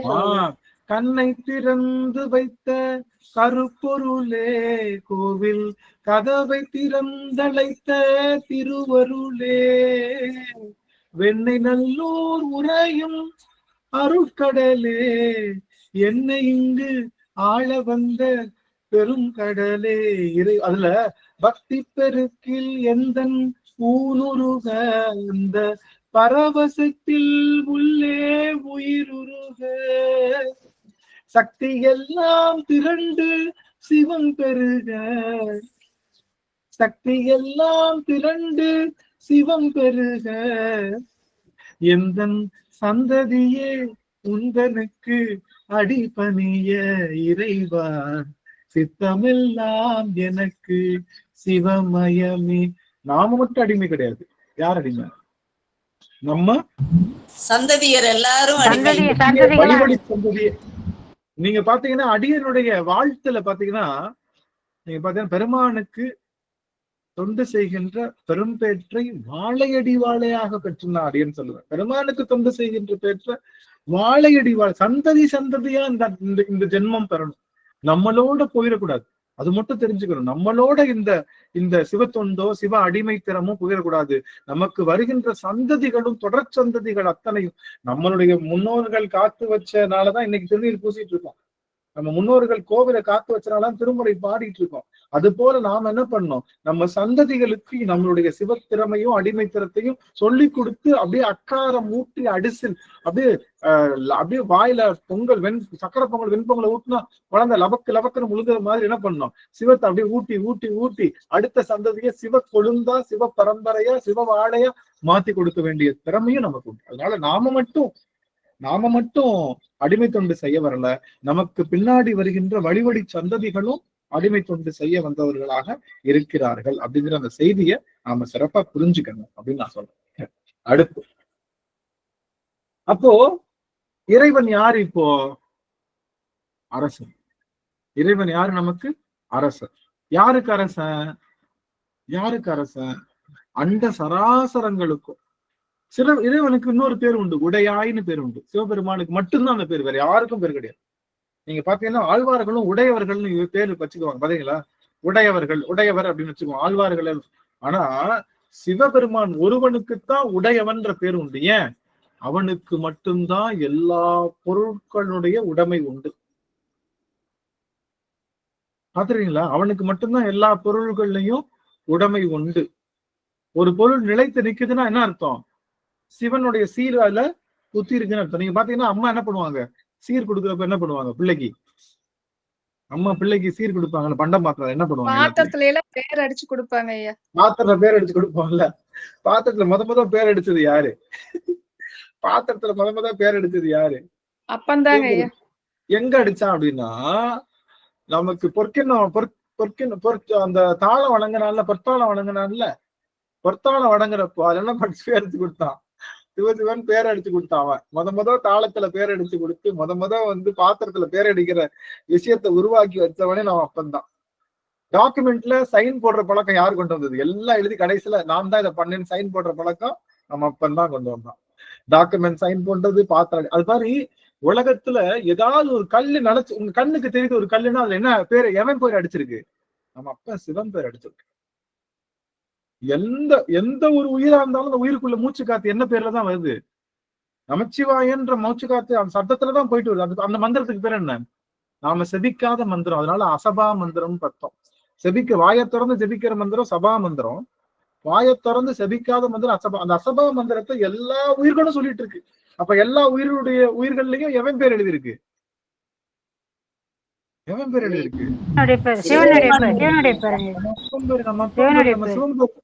சிவனுடைய பேர் தான் எழுதியிருக்கு. அதனால எல்லா உயிர்களும் அவனுக்கு அடிமை, எல்லாருக்கும் அவன் அரசன். அப்ப அரசன்னா என்ன இருக்கணும்னா, அரசனுக்கு 10 விதமான இலக்கணம் உண்டு. ஊர்ல இருக்கிற அரசனுக்கு, ஊர்ல இருக்காங்கல்ல, இந்த ஊர்ல இருக்கக்கூடிய உலகத்துல இருக்கக்கூடியவங்களுக்கு 10 விதமான இலக்கணம் உண்டு. என்ன? இப்ப நீங்க பாத்தீங்கன்னா மதுரை எம்பதினால உங்க எல்லாத்துக்கும் தெரியும் பாண்டிய மன்னன். பாண்டிய மன்னனுடைய மாலை எது? என்ன மாலை? வேப்பம்பூ மாலை. வேப்பம்பூ. அருமை அருமை. தனம் அருமை. மகிழ்ச்சி இருக்கு. தனமால நீங்க வந்தது ரொம்ப மகிழ்ச்சி. பாண்டிய மன்னனுக்கு வேப்பம்பூ மாலை. அதே போல சோழ மன்னனுக்கு என்ன மாலை?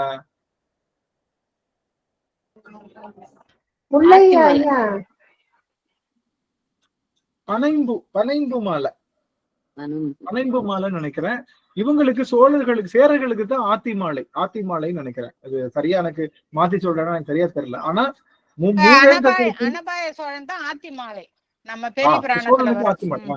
சோழனுக்கு ஆத்தி மாலை, சேரர்களுக்கு பனைம்பூ மாலைன்னு சொல்லலாம். பனைம்பூ மாலை. அந்த மலைம்பூ நீங்க பாத்தீங்கன்னா, நீங்க நம்ம இவங்க பாத்திருக்கீங்களா, நம்ம கேரளாக்காரவங்க எல்லாம் அந்த தென்னம்பூ பனம்பூ எல்லாம் பாத்தீங்கன்னா அந்த மாதிரி பாலையா இருக்கும் பாத்திருக்கேன். அந்த மாலைகள் போட அது மாதிரி யூஸ் பண்ணுவாங்க. அப்போ அந்த 3 மாலைகளும் சேர சோழ பாண்டியர்களுக்கு அந்த பாண்டியன்னா என்ன மாலைதான் போடணும். அவனுடைய சிம்மாசனத்துல அமர்றப்போ அவன் என்ன மாலைதான் போடணும்னா, அவன் வேப்பம்பு மாலை போட்டிருக்கான்னா அவன் வந்து ஏதோ ஒரு ஜீவோ பாஸ் பண்ண போறான்னு அர்த்தம். அந்த மாலை அவனுக்குரிய சின்னம், அவனுக்குரிய கொடை, அவனுக்குரிய ஆறு, அவனுக்குரிய மக்கள், அவனுக்குரிய பறை, அவனுக்குரிய மலை, அவனுக்குரிய பேரு அப்படின்னு பல விஷயங்கள் ஒரு மன்னனுக்கு சொல்லப்படுகின்றது. நிறைய 10 விதமான இலக்கணங்கள். என்னன்னா, அவனுடைய பேரு, அவனுடைய நாடு, அவனுடைய பதி ஊரு, அவனுடைய ஆறு, அப்புறம் அவனுடைய மலை, அப்புறம் அவனுடைய கொடி இருக்குல்ல, புரவி, அவனுடைய வாகனம். ஆமா, அவனுடைய வாகனம். அதுக்கப்புறம் அவனுடைய படை, அதுக்கப்புறம் அவனுடைய முரசு, அவனுடைய மாலை, ஃபைனலா கொடி. கடைசியிலதான் கொடி வருது. இப்ப 10 விதமான இலக்கணம். நீங்க பாத்தீங்கன்னா கோவில்ல உபச்சாரம் பண்ணுவாங்க பாத்தீங்களா? உபச்சாரம், சோடச உபச்சாரம் பண்ணுவாங்க. சாமி எல்லாம் பூஜை முடிஞ்சதுக்கு அப்புறம் என்ன பண்ணுவாங்க? கொடி காட்டுவாங்க. அதுக்கப்புறம் இந்த குதிரை இருக்கிற மாதிரி ஒரு விளக்கு காட்டுவாங்க. அப்புறம் யானை இருக்கிற மாதிரி ஒரு விளக்கு காட்டுவாங்க. பாத்தீங்களா? யானை இருக்கிற மாதிரி சாமரை வீசுவாங்க. கொடி சின்னம் காட்டுவாங்க இல்லையா? அதெல்லாம் என்ன அர்த்தம்? அரசனுக்கு. ஆமா, கொடை பிடிச்சு சுத்துவாங்க இல்லையா? கொடை பிடிச்சு சுத்துறது அதாவது அந்த வெண்கொற்ற கொடை என்றது எது காட்டுதுன்னா அறம் தான் வெண்கொற்ற கொடை. கொடை சாஞ்சிச்சுன்னு என்ன அர்த்தம்? கொடை சாஞ்சிச்சுன்னா அவன் அறம் சாஞ்சிச்சுன்னு அர்த்தம். நீங்க நல்லா கவனிங்க. இந்த கொடை இருக்கு இல்லையா, அந்த வச்சிருக்காங்க வெண்கொற்ற கொடை. மன்னன் அறம் சாஞ்சுட்டா கொடை தானா சாஞ்சிருமா, யாரும் தர தேவையில்லை. எப்படின்னு பாருங்க. இப்போ அங்க நிக்க வைக்கிற நீதி தேவதை இருக்காருல்ல, அவ கையில இருக்கக்கூடிய தராசு நேரா இருக்கும். மன்னன் வந்து யாருக்கும் ஃபேவரா பண்ணா தராசு என்ன பண்ணிடுமா? தன்னாலேயே வலிகிருமா. புரியுதுங்களா உங்களுக்கு? இதை வச்சு என்ன பண்ணிடலாம்? மன்னன் வந்து கரெக்டான தீர்ப்பு கொடுக்குறானா இல்லையான்றத அங்க இருக்கிற வெண்கொற்ற கொடையும் தராசும், அங்க இருக்கக்கூடிய சாமரம் தானா கருகுன்றாங்க. தவறான தவறானவனுக்கு சாமரம் வீசினா சாமரம் தானே கருகுன்றாங்க. தானா கருப்படிச்சிருவாரு. வெண் சாமரம் தானா கருப்படிச்சிருமா. அங்க இருக்கக்கூடிய கொற்றை அந்த வெண்கொற்ற கொடை தானே அவிழ்ந்து விடுமா. கொடி தானே நெகிழ்ந்து விடுமா. எங்க அவன் அறம் தவறுனா அவனுடைய கொடி என்ன ஆகும்? பறக்கிற கொடி தானே, அந்த கொடி பறக்கிற ஸ்டைல்லயே அவனுடைய அறம் தெரிஞ்சிருமா. அந்த வெண்கொற்ற கொடை விழுகின்ற ஸ்டைல்லே அவன தெரிஞ்சிருமா, அவனுடைய அறம் தெரிஞ்சிருமா. மன்னன் அரசவையில வீசுகின்ற வெண்சாமரத்தினுடைய அந்த பளிச்சுன்னு அந்த வெண்மை ஒளியிலேயே அவனுடைய அறமும் தர்மமும் அவனுடைய நியாயமும் எல்லாமே தெரிஞ்சிருமா. இதை பார்த்து என்ன பண்ணிடலாம், அந்த அரசனுடைய தன்மையை நாம ஈஸியா கண்டுபிடிச்சிடலாம். அது போல வெண்கொற்ற கொடை பாண்டிய மன்னன் தவறான தீர்ப்பு சொன்ன வெண்கொற்ற கொடையை தானே அவன் எடுத்து எரிஞ்சான்றது சொல்லுது. பிளஸ் வெண்கொற்ற கொடை கவிழ்ந்ததுன்னு சிலப்பதிகாரம் சொல்லுது. ஆக அப்போ இந்த வெண்கொற்ற கொடைய சாஞ்ச வெண்கொற்ற கொடைய தன் உயிர் நீத்துட்டான்ல யாரு? பாண்டிய நெடுஞ்செழியன் தவறான அவன் உயிர் நீத்தவன வெண்கொற்ற கொடை என்ன ஆயிடுச்சான்? சாஞ்ச வெண்கொடை நிமிர்ந்துருச்சான். உயிர் கொடுத்து வெண்கொற்ற கொடை நீத்தான். சாஞ்ச வெண்கொற்ற கொடை அவன் தப்பா தீர்ப்பு சொல்லிட்டான் இல்லையா. தப்பா தீர்ப்பு சொன்னதுக்கு அப்புறம் வெண்கொற்ற கொடை அவன் உயிர் போனதுக்கு அப்புறம் அந்த வெண்கொற்ற கொடை நிமிர்ந்தது. அதை பார்த்துட்டு வந்து அப்பாட வெண்கொற்ற கொடை நிமிர்ந்து நான் செஞ்சதுல என்னுடைய உயிர் போறனால இது அறம் காக்கப்படுதுன்னு தன்னுடைய உயிரை அறத்துக்காக விட்ட மன்னர்கள் இருக்கு. மானம் என்பது மனிதர்களுடைய நம்முடைய தமிழ் மரபினுடைய மிகப்பெரிய விஷயம். மானம் ஒண்ணுக்காக என்ன பண்ணாங்க? கடங்கார வீடு ஏறிட்டா என்ன ஆயிடும்?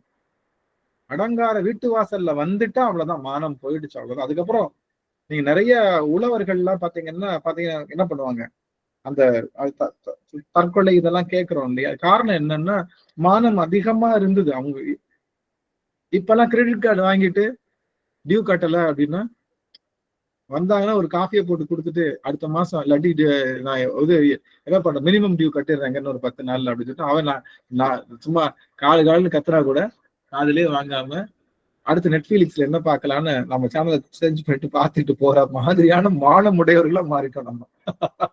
மான வெக்கம் சூடு சொன்ன இருக்கக்கூடாதுதான். மானம் இழந்தோம் மதி இழந்தோம் நம்ம சொல்றோம். யாருக்கிட்ட?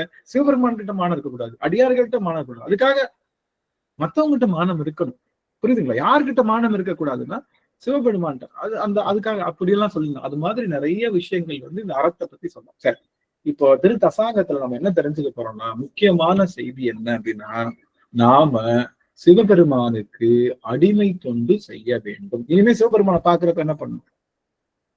நிமிர்ந்து நிக்கணும், வணங்கி நிக்கணும். குருநாதருக்கு கொடுக்கின்ற மரியாதை போல, அரசனுக்கு கொடுக்கிற மரியாதை போல, பெரும் நம்மளுடைய ஆண்டானுக்கு கொடுக்கின்ற மரியாதை போல சிவபெருமானிடம் நாம் என்ன பண்ணணும்? நாம அவன் கொடுக்கிற நமக்கு அவனுக்கு போடுறோம்ல ஆபரணமோ அணிகலனோ மாலையோ பிரசாதமோ அதை எப்படி கொடுக்கணும்? மன்னனுக்கு கொடுப்பது போல கொடுக்கணும், அரசனுக்கு கொடுப்பது போல கொடுக்கணும். அந்த பாவனையில ஒரு பக்தி செஞ்சு பாருங்களேன்.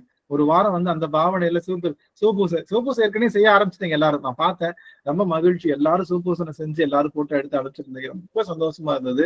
இதுல என்னன்னா ஒரு அம்மா உங்க விஜயமலரம்மா கேட்டிருந்தாங்க, ஐயா ஆன்மார்த்த பூசையை யாருக்கிட்டையும் காட்டக்கூடாது இல்ல, ஆன்மார்த்த மூர்த்தியை யாருக்கிட்டையும் காட்டக்கூடாது, நீங்க என்ன போட்டோ எடுத்து போட சொல்றீங்க அப்படிங்கிற மாதிரி சொன்னாங்க.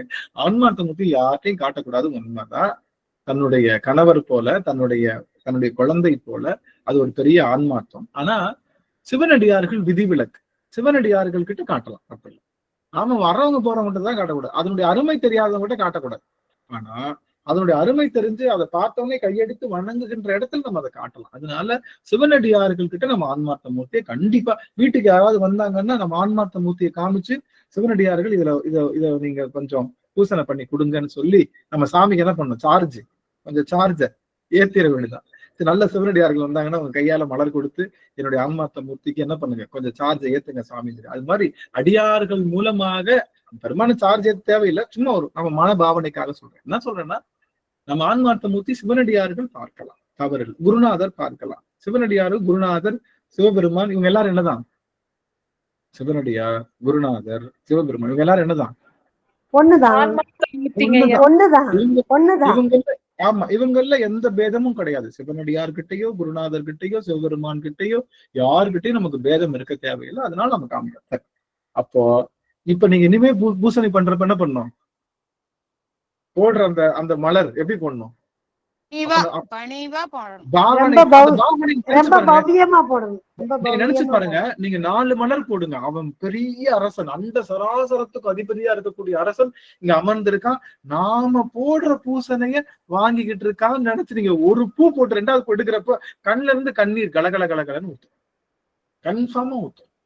அதுல மாற்று கருத்தே கிடையாது. எங்க அப்பா அவ்வளவு பெரிய ஆளு, இங்க வந்து நான் போடுற மலரை வாங்கிட்டு இருக்கானே, எவ்வளவு பெரிய அரசன் அவன் அப்படின்னு சொல்லி அப்படியே கை நடுங்கி அப்படியே பெருமானுக்கு அப்படியே போடுற ஒவ்வொரு மலரையும், அப்படியே அவன் வைக்கிற சாதத்தையும், அவனுக்கு கொடுக்குற அந்த உடைகளையும், அவனுக்கு கொடுக்குற எல்லாத்தையும் அப்படியே அரசனுக்கு கொடுக்கின்ற பணிவு போல செஞ்சு பாருங்க. அந்த பாவனை உங்ககிட்ட இருக்கக்கூடிய மிகச்சிறந்த அந்த தன்முனைப்பு அப்படியே வேற இருக்கும். தன்முனைப்பு இல்லாட்டி நமக்கு என்ன கிடையாது, வினையும் கிடையாது, ஒண்ணும் கிடையாது. ஏன்னா வினை நான் செய்யறேன்னு நடத்தினாதானே வந்துச்சு. அவனுக்கு பூஜை பண்ணிட்டு, எப்பா இன்னைக்கு நீ என்ன செய்தியோ நான் அப்படி பண்றேன், நீ என்ன சொல்றியோ நான் பண்றேன், நீ மனசுக்குள்ள இருந்து நீ சொல்ல நான் என்ன பண்றேன். இன்னைக்கு வெங்காயம் என்ன சாமி சாம்பார், சாமியிட போய் கேட்கணும், இன்னைக்கு என்ன சாப்பாடு, நீ என்ன பண்ணலாம் வீட்டுல, வெங்காய சாம்பாரா, சரிங்க சாமி. அவன் சொல்றது பாவனை பண்ணிட்டு அவனுக்கே சமைப்பது போல, அவனுடைய அடியவர்கள் தான் நம்ம வீட்டுல இருப்பது போல, அவர்களுக்கு எல்லாம் சமைச்சு கொடுக்கறது போல பாவனை வந்து செய்ய செய்ய செய்ய என்ன ஆகும், தன்முனைப்பு வேறு ஆகும், விளக்கம் சரியாக கிடைக்கும். அதனால இனி போடுகின்ற ஒவ்வொரு மலரும் நடராசனுக்கா இருக்கட்டும், தியாகராசனுக்கா இருக்கட்டும், லிங்க திருமேனிக்கு, நடராசரும் தியாகராசர் இவங்க எல்லாம் வழிபாட்டுக்குரியவர்கள். பூசனைக்குரியவர் யாரு? லிங்க திருமேனி தான். பூசனைக்குரியவர் அவர் தான். வழிபாடு வேற, வழிபாடு வேற, பூசனை வேற. புரியுதுங்களா? பூசனை என்பது என்ன, வழிபாடுன்றது என்ன, துதி பாட்டு பாடுறதெல்லாம். பூசனை என்பது 5 விதமான விஷயங்கள். என்ன? மலர், மந்திரம், நீரு, அப்புறம் தூபம், தீபம். இது 5 இருந்தா அது பேர் பூசனை. அதோட சேர்ந்து என்ன இருக்கணும்? அன்பு.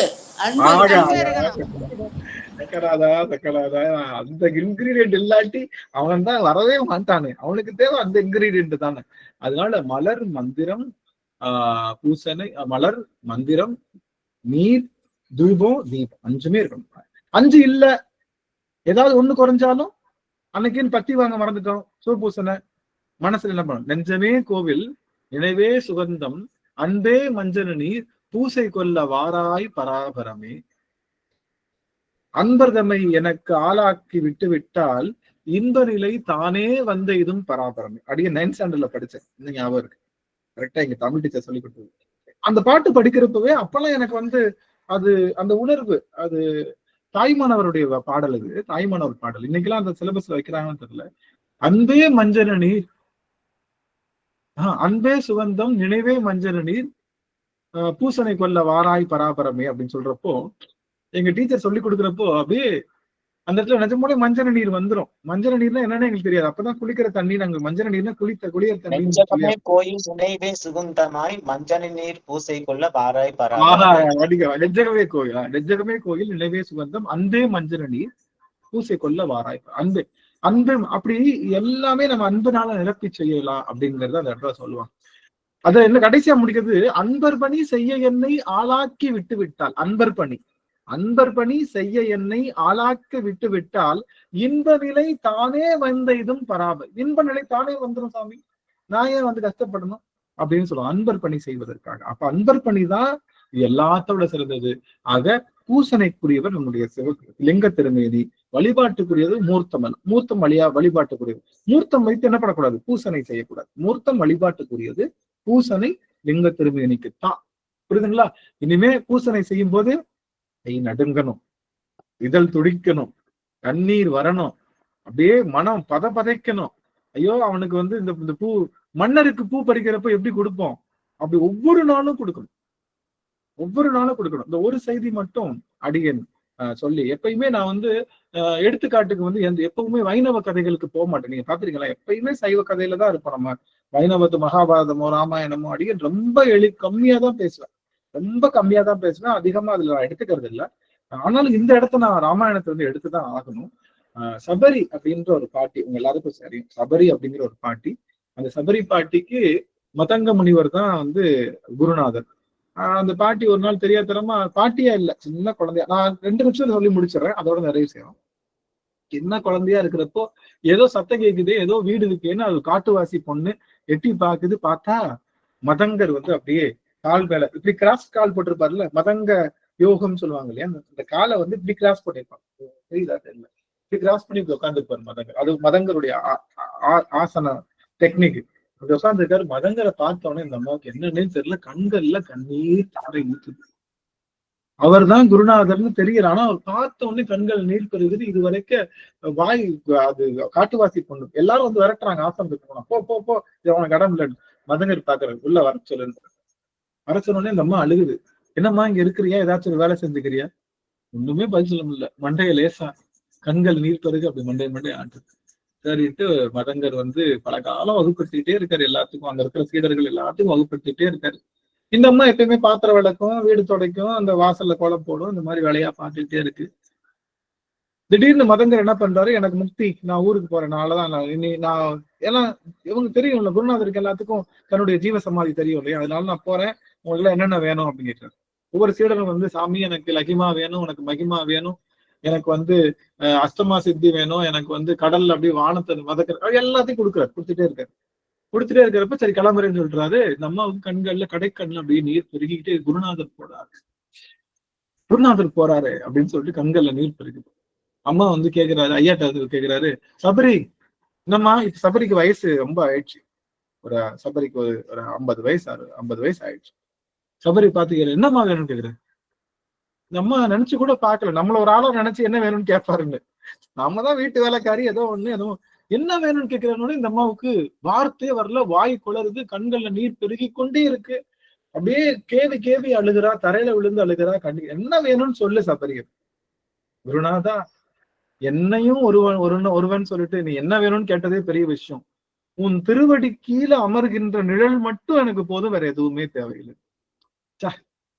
இது வல்லவோ குரு பக்தி. சரி, ஆனா உங்களை விட்டு சற்றும் பிரிய எனக்கு மனம் இல்ல, உங்களுடைய திருவடியில உடனே எனக்கு இல்ல சபரி, உனக்கு ஒரு பெரிய கிஃப்ட் தரணும் நானு. ஏன்னா குரு பக்தி நிறைய இருக்கு, கிஃப்ட் தரணும். என்ன கிஃப்ட்? பரம்பொருள் அப்படின்னு சொல்லுகின்ற ராமன். ஏன்னா ராமன் வைணவத்துல அவன் தான் பரம்பொருள், நமக்கு பரம்பொருள் சிவம் தான், அவங்க பரம்பொருள் சொல்லக்கூடிய அந்த ராமன் வந்து உன்னுடைய வீட்டுக்கு ஒரு நாள் வருவான். அவனுக்கு உணவு உபசரிப்பு நீ செய்யணும். ஒரு நாள் அவன் வீட்டுக்கு வருவான், உணவு உபசரிப்பு நீ செய்யணும். செஞ்சு முடிச்சதுக்கு அப்புறம் நீ இந்த ஒரு கிஃப்ட், என்ன பரம்பொருளே உன் கையில வாங்கி சாப்பிடணும்ன்றது என்னுடைய ஆசை. அந்த கிஃப்ட கொடுத்தோம். இந்த அம்மாவுக்கு பரம்பொருள் வருதுன்னு சொல்றாரு. என்ன சொல்றாரு குருநாதர், பரம்பொருள் வரும், நான் தேடி வரும்ன்றாரு. இந்த அம்மாவுக்கு அந்த ஆசைலாம் இல்லை. உன் காலில் வேடி வேணும்னு கேக்குறீங்க, பரம்பொருளுக்கு சரி குருநாதர் சொல்லிட்டாருன்னு இந்த அம்மா இங்க உட்கார்ந்து இருக்கு. இந்த முக்தியை வாங்கினவங்க எல்லா சீடர்களும் போயிட்டாங்க எல்லாரும், அவ்வளவுதான். இந்த அம்மா அதே ஆசிரமத்துல குருநாதர் உட்கார்ந்த இடத்துல அந்த பீடத்தை தடவி ஒவ்வொரு நாளும் கொடுத்துட்டு இந்த அம்மா என்ன பண்ணுது, குருநாதர் சொல்லிட்டாரு கொஞ்ச நாள் கழிச்சு வருவாருன்னு. இந்த அம்மா என்ன பண்ணுவோம், நடந்து யமுனை நதிக்கரையில இருக்கக்கூடிய அந்த பழங்கள் எல்லாம் தானே போய் பறிச்சு வருவாங்க. தானே போய் பார்த்து பறிச்சு வருவாங்களாம். 1 வருடம் இல்ல, 2 வருடம் இல்ல, கிட்டத்தட்ட 20 வருடங்கள் அந்த அம்மா அந்த பழத்தை பறிச்சு டெய்லி வச்சு, ஒரு நாள் கூட ஆள் போடாது இந்த அம்மா. பாட்டி ரொம்ப கஷ்டப்படுறிய, நாங்க போய் புடிங்கிட்டு வரட்டுமான்னு குழந்தைங்க எல்லாம் கேட்டா கூட இந்த பாட்டி அனுப்பாது. என்னன்னா கரெக்டா யாரையாவது நம்பி இருக்கோம், அன்னைக்குன்னு ராமன் வராங்கன்னா நம்ம யாரையாவது தேடிட்டு உட்காந்துருப்போம், வர முடியும். நம்ம பாத்தீங்களா வீட்டுக்கு வேலைக்கு ஆள் வச்சிருப்போம். கரெக்டா என்ன பண்ணுவாங்க, நமக்கு தேவைப்படுற அன்னைக்கு என்ன பண்ணிடுவாங்க, நமக்கு என்னைக்கு ஆள் தேவைப்படுதோ, எங்க வீட்டு வேலைக்காரமா இருக்காங்கல்ல, எனக்கு அன்னைக்குதான் வேலை, எல்லா நாளும் நானே வேலை பார்த்துருவேன். நம்மளுக்கு வேலையே இருக்காது, சும்மா காய்கறி அறுக்கிறது எல்லாம். சில சமயம் வந்து திடீர்னு எங்க வீட்டுக்கு யாராவது 4 நண்பர்கள் வர்றாங்கன்னா அன்னைக்கு அவங்களுக்கு ஏதாச்சும் சமைக்கிறது கொஞ்சம் நிறைய தேவைப்படுமேன்றதுக்காக அன்னைக்கு கூப்பிட்டா அன்னைக்குதான் வரமாட்டாங்க, அன்னைக்குதான் நாம வேலை செய்ய. அது மாதிரி சபரிக்கு நல்லா தெரிஞ்சு போச்சு, வேலைக்கு ஆள் வச்சா கரெக்டா ராமன் வர்ற அன்னைக்கு ஆள் லீவ் போட்டுருவான், நம்ம கொடுக்க முடியும். குருநாதர் சொன்னார், அதனால குருநாதர் சொல்லியிருக்காரு, என்கிட்ட தானே சொன்னாருன்னு. அந்த பாட்டி கால்களாலேயே தடவி உடல் நடுங்கி எங்க போயிட்டாங்கன்னா கடைசியில அந்த பாலத்தை வச்சு ஒரு நாள் என்ன பண்ணிட்டாரு, ராமர் வர்றாரு, அப்படியே குனிஞ்சு அந்த வீட்டுக்குள்ள வர்றாரு. சபரி அப்படின்றாரு. தெரியுது அவர் தான் பரம்பொருள், தெரியுது அவர் தான் வந்து காக்கும் கடவுள், மும்மூர்த்திகள்ல ஒருவர்னு தெரியுது. இந்த அம்மாவுக்கு கையும் ஓடல காலும் ஓடல. வந்தவருக்கு அப்படியே அது செய்யணும் இது செய்யணும்னு 20 வருஷமா ரிகர்சல் பார்த்த அம்மாவுக்கு அவர் உள்ள வந்தவொடனே எப்படி அவரை உட்காருங்கன்னு சொல்லல, இந்த அம்மா அப்படியே அப்படியே பாக்குது, உட்காந்துட்டாரு.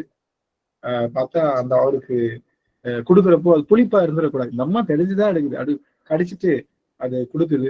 அவள் பக்தியில எச்சியில் பட்ட பழம் பார்க்கல. ராமர் அப்படியே அந்த சுவைக்கு அப்படியே சுவைச்சுக்கிட்டே இருக்காரு. ரொம்ப சந்தோஷம். அப்படின்ட்டு இவ என்ன வேணும், ரொம்ப மகிழ்ந்தேன்னு கேக்குறாரு. யார்கிட்ட? சபரி கிட்ட. ரொம்ப மகிழ்ந்து, உனக்கு என்னம்மா வேணும்னு கேக்குறாரு. வேகமா போயிட்டு இந்த அம்மா போய் அப்படியே உட்கார்ந்து ஒன்னும் அப்படியே அவரை பார்த்து வணங்குது. அப்படியே மனசுக்குள்ள அப்படி நினைக்குது. முழு சுடரா தீபச்சுடரா அப்படியே அந்த அம்மா மாறிடுது. அப்படி உடம்பு அப்படியே கரைந்து தீபச்சுடரா மாறிடுது.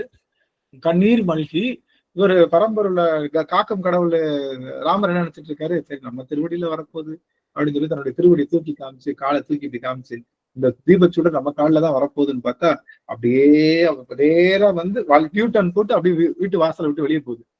பாக்குற, என்னடா பரம்பொருளே நாம உட்காந்துருக்கோம், நம்மளை விட்டுட்டு இந்த தீபச்சுடர் எங்கடா போகுதுன்னு மேல பார்த்தா, மேல வந்து மதங்கருடைய அந்த தாமரை சுடர் போன்ற அந்த அவருடைய அந்த முக்தி நிலையில இது தண்டு போல அப்படியே போய் அவருடைய ஆன்மா வந்து அது வந்து சேர்ந்தப்போ கண்கள்ல நீர், ராமருக்கு ஆனந்த நீர்ப்பு இருக்கு. என்னடா இது,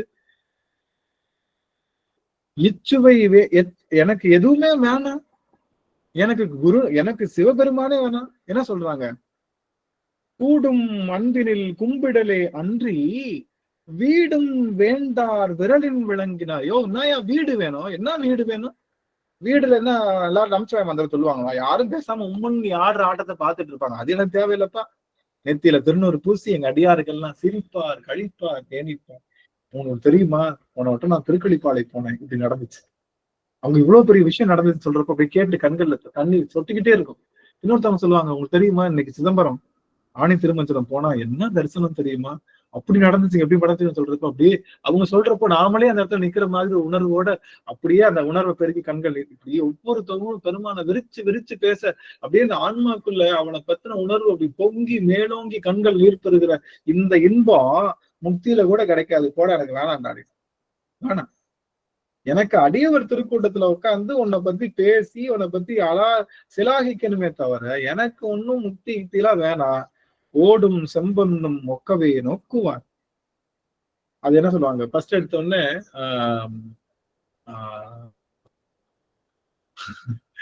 ஓடும் செம்பொன்னும் கூடும் ஓது காதல் உரை பூதம் ஐந்தும் நிலையிற் கலங்கினும் மாதோர் பாகார் மலர்த்தார் மலத்திலார் ஓது காதல் உரைப்பின் நெருங்கின்றார் ஓடும் செம்பொன்னும் ஒக்கவே நோக்குவார் கூடும் அன்பினில் கும்பிடலே அன்றி வீடும் வேண்டாம் விரலில் விளங்கினார் சொல்லுகின்ற அந்த அடியவர் திருக்குறள் என்ன சொல்ல வரேன்னா, குரு சீட அந்த உறவு அடிமை தொண்டு அப்படிங்கிறது திவ்யமான உணவு. அவளை நினைச்சிட்டு இருக்கோம் ஒருத்தனுக்கு அடிமையா இருக்கிறது எவ்வளவு பெரிய ஒரு தப்பு அப்படின்னு நினைச்சிட்டு இருக்கோம். ஆனா சிவபெருமானுக்கு அடிமையா இருக்கக்கூடிய அந்த ஆனந்த உணர்வு, உனக்கு ஆளாய் இனி அல்லேன் எனலாமே, உனக்கு போய் நான் அடிமையே இல்லைன்னு சொல்லலாமா சாமி? எனக்கு நான் மட்டும் கிடையாது, எனக்கு பின்னாடி வருகின்ற என்னுடைய சந்ததி முழுக்கவே அடிமை என்று நாமளே இப்ப அடிமை சாசனம் அவனுக்கு எழுதி கொடுத்து நமக்கு பின்னாடி வருகின்ற நம்முடைய பிள்ளைகள், நம்முடைய சந்ததிகள் எல்லாம் பெருமான வணங்கணும் சொன்ன அடிமை தொண்டு நாம் செய்ய போறோம். இனி வருகின்ற ஒவ்வொரு வாரங்களும் அடிமை தொண்டோடு பக்தி செய்து வந்திருக்கின்ற நடராச பெரும ராஜாவாக இருக்கக்கூடிய ராசனை, அவனுடைய கொடியை, அவன் ஃபர்ஸ்ட் பாட்டு அவனுடைய பேரு தான், அவனுக்கு என்ன பேரு அப்படின்னு தான் சொல்ல போகுது. அந்த பாடல் எல்லாம் வருகின்ற அமர்வுகள்ல நம்ம பார்க்க இருக்கின்றோம். தசாங்கத்தினுடைய முன்னுரை தான் நம்ம பண்றோம். தசாங்கத்தினுடைய முன்னுரை என்னன்னா, சிவபெருமானுக்கு நாம் டேஷ் பண்ண வேண்டும், அடிமை தொண்டு அழகு அழகு அழகு அழகு அழகு அழகு அழகு. அம்மா அது சான்ஸே இல்லை. அம்மா நம்ம சாணக்கிய அம்மா அருமையா சொன்னாங்க. அது பெருமானுக்கு அடிமை. இனிமேல் நீங்க செய்கின்ற பக்தியில என்ன சேர்த்துக்கோங்க, இந்த அடிமை தொண்டையும் ஸ்லைட்டா ஆட் பண்ணிட்டு செய்யுங்க. உங்களுக்கு எப்படி ஒரு உணர்வு ஏற்படுது, நீங்க எவ்வளவு தூரத்துக்கு நீங்க உங்களுடைய ஆன்மா மேன்மேறுது, அது மெருகேறுதுன்றதை நீங்களே உணர்வீர்கள் அப்படின்னு சொல்லி அந்த அளவுல இதை நான் நிறைவு செய்கின்றேன். நிறைவு செய்யும் முகமாக அம்மா பிரேம அம்மா அவர்கள் வாழ்த்து பாடம் அம்மா இருக்காங்களா? அம்மா இல்லைன்னு நினைக்கிறேன், இல்லையா? தெரியல. வெளியே கிளம்பிட்டாங்க அக்கா. சரி சரி சரி, ஓகே ஓகே, நல்லது நல்லது. சரிங்க சுவாமி. கலாவதி அம்மா நிறைவு பாடல் பாடுங்க சுவாமி. வான்முகில் வழாது பெய்க மலி வளம் சுரக்க மன்னன் கோன்முறை அரசு செய்க குறைவிலாதுயிர்கள் வாழ்க நான்மறை அறங்கள் ஓங்க நல்தவம் மேன்மை கொள்க மேன்மை கொள் சைவ நீதி விளங்குக உலகம் எல்லாம் மேன்மை கொள் சைவ நீதி விளங்குக உலகம் எல்லாம். திருச்சிற்றம்பலம். நன்றி நன்றி நன்றிங்க சுவாமி. அடியவர்களுக்கு ஏதேனும் ஐயம் இருந்தா எழுப்பலாம். அதாவது இன்றைய அமர்வு பற்றிய ஐயம் இல்ல, ஏதாவது உடன்பாடு கருத்துக்கள் சொல்லலாம். உடன்பாடு இல்லாத கருத்துக்களா இருந்தாலும் அடியார்கள் வினவலாம். உங்களுக்குரிய கால அவகாசம் 2 நிமிடங்கள் மட்டுமே. அடியார்கள் விண்ணப்பி ஏதாவது செய்திகள் இருந்தா சொல்லலாம். ஐயா திருவடி வணக்கம். சுவாமி திருவடி வணக்கம் சுவாமி. நான் சொன்ன தப்பா நினைச்சுக்காதீங்க. அவரை வந்து நம்ம அப்பாவா நினைச்சிருக்கிறோம். அப்பாவை ராஜாவா நினைச்சுக்கலாம், அப்பா என்னவானா வச்சுக்கலாம். ஆனா அப்பாவை போய் அடிமையா நம்ம எப்படியும் பண்ண மாட்டோம் இல்லைங்க. அப்பானா அப்பாவுக்கு ஒரு பாசம், ஒரு அன்பு. அவர் ராஜாவா இருந்தாலும் நமக்கு அப்பா தானுங்க. அந்த அன்பு இருக்கணும் இல்லையா? அடிமைத்தனம் இல்ல மூச்சுக்கு முன்னாடி நான் என்ன சொல்லுவேன், நான் சிவபெருமான் சொன்ன வார்த்தையை விட அப்பான்ற வார்த்தை தான் எங்க வாயில வருது. பாத்தீங்களா நீங்க ஒரு நாள் கூட நம்ம அப்பா நாம அப்பாவா இருந்தாலும் அப்பாவுக்கு எப்படி பயந்து நிக்கணும் இல்ல? அந்த பயபக்தி இருக்கு இல்லையா? அப்பாவா இருந்தாலும் அப்பாவுக்கு எதிர்த்து பேசக்கூடாது. அப்பா என்ன சொன்னாலும் கேட்கணும். அது என்ன தொண்டு? அப்பா கிட்ட அடிமையா இருக்கும் இல்லையா? அதுதான். அதெல்லாம் இருக்குங்கய்யா. நான் அவர்கிட்ட போய் நம்ம கேட்க போறோம், அதனால நம்ம அடிமையா இருக்கணும், கேட்க கூடாது அப்படின்னு சொல்றது வந்து இல்ல. நான் அந்த மாதிரி சொல்லியே இல்ல. நீங்க அடிமையா இருந்தாதான் நம்ம அவர்கிட்ட எதுவும் கேட்க மாட்டோம் அப்படின்னு சொன்னீங்களே. நம்ம எதுவுமே கேட்க மாட்டோம் அவர்கிட்ட. அவரு வேணும் தான் நம்ம வேண்டாம். அப்பாவை வந்து நம்ம வந்து அது எனக்கு மைண்ட்ல செட் ஆக மாட்டேங்குதுங்க. அவரை வந்து நம்ம அப்பாவே பாத்துட்டோம். இல்ல அது ஒண்ணும் நான் என்ன சொல்றேன்னா, அந்த தொண்டுல நமக்கு என்ன தோணுது அப்படின்னா, நமக்கு உரிமை இருக்குன்னு நினைக்கிறோம். ஆனா நமக்கு எதுலயுமே உரிமை இல்லைன்றதுதான் உண்மை. நாம வந்து கிளைம் பண்றதுக்கு நமக்கு ரைட்ஸே கிடையாதுன்றதுதான் உண்மை. அதுதான் அடியேன்னு சொல்ல. நம்ம கிளைம் பண்றதுக்கு நமக்கு எந்த ரைட்ஸும் இல்லை. அவனை பார்த்து அவனுக்கு நாம தொண்டு செய்ய வேண்டும், அவன் காட்டுற இடத்துல நிக்கணும், இதுதான் செய்யணும், அவன் சொல்ற எல்லாத்தையும் செய்யணும் அப்படிங்கிற அந்த நிலைப்பாடுதான் நம்மளுடைய தன்முனைப்பை அறுக்கும். நம்ம 1000 தாட் இருந்தாலும் சகமார்க்கம் நம்ம சொல்லி கொடுத்தாலும் என்ன இதுதான் அந்த கிளாஸ்லயே அப்படித்தானே சொல்லி தராங்க. என்னம்மா கலாவதி அம்மா எல்லாரும் அப்படிதான் சொல்றாங்க, நம்ம சகமார்க்கமா இருக்கலாம் சார். ஆனா நாம சொல்றோம் இல்லையா, நம்ம ஞான சம்பந்தம் என்னதான் சொல்றாரு, அடிமைன்னு தான் சொல்றோம். நாவுக்கரசர் காதலாகி கசிந்து கண்ணீர் மல்கின்னு சொல்றாரு. அடிமையா இருக்கிறவங்க காதல் பண்ண மாட்டாங்கய்யா. யார் சொன்னா? எஜமானன் மேல அவன்கிட்ட காதலாகி கசிந்து அவன் சொல்ற எல்லா வார்த்தைக்கும் பண்றது உண்டு. இது என்ன காரணம், என்ன இது இதனுடைய தன்மை என்னன்னா, தசாங்கம் தர்ற நிலைப்பாடு. தசாங்கம் தர நிலைப்பாடு. அவன் ஒரு பெரிய அரசனாக, அவன் பெரிய நம்ம அப்பாவும் அரசனா இருக்க கூடாதா? நம்ம அப்பா அரசனா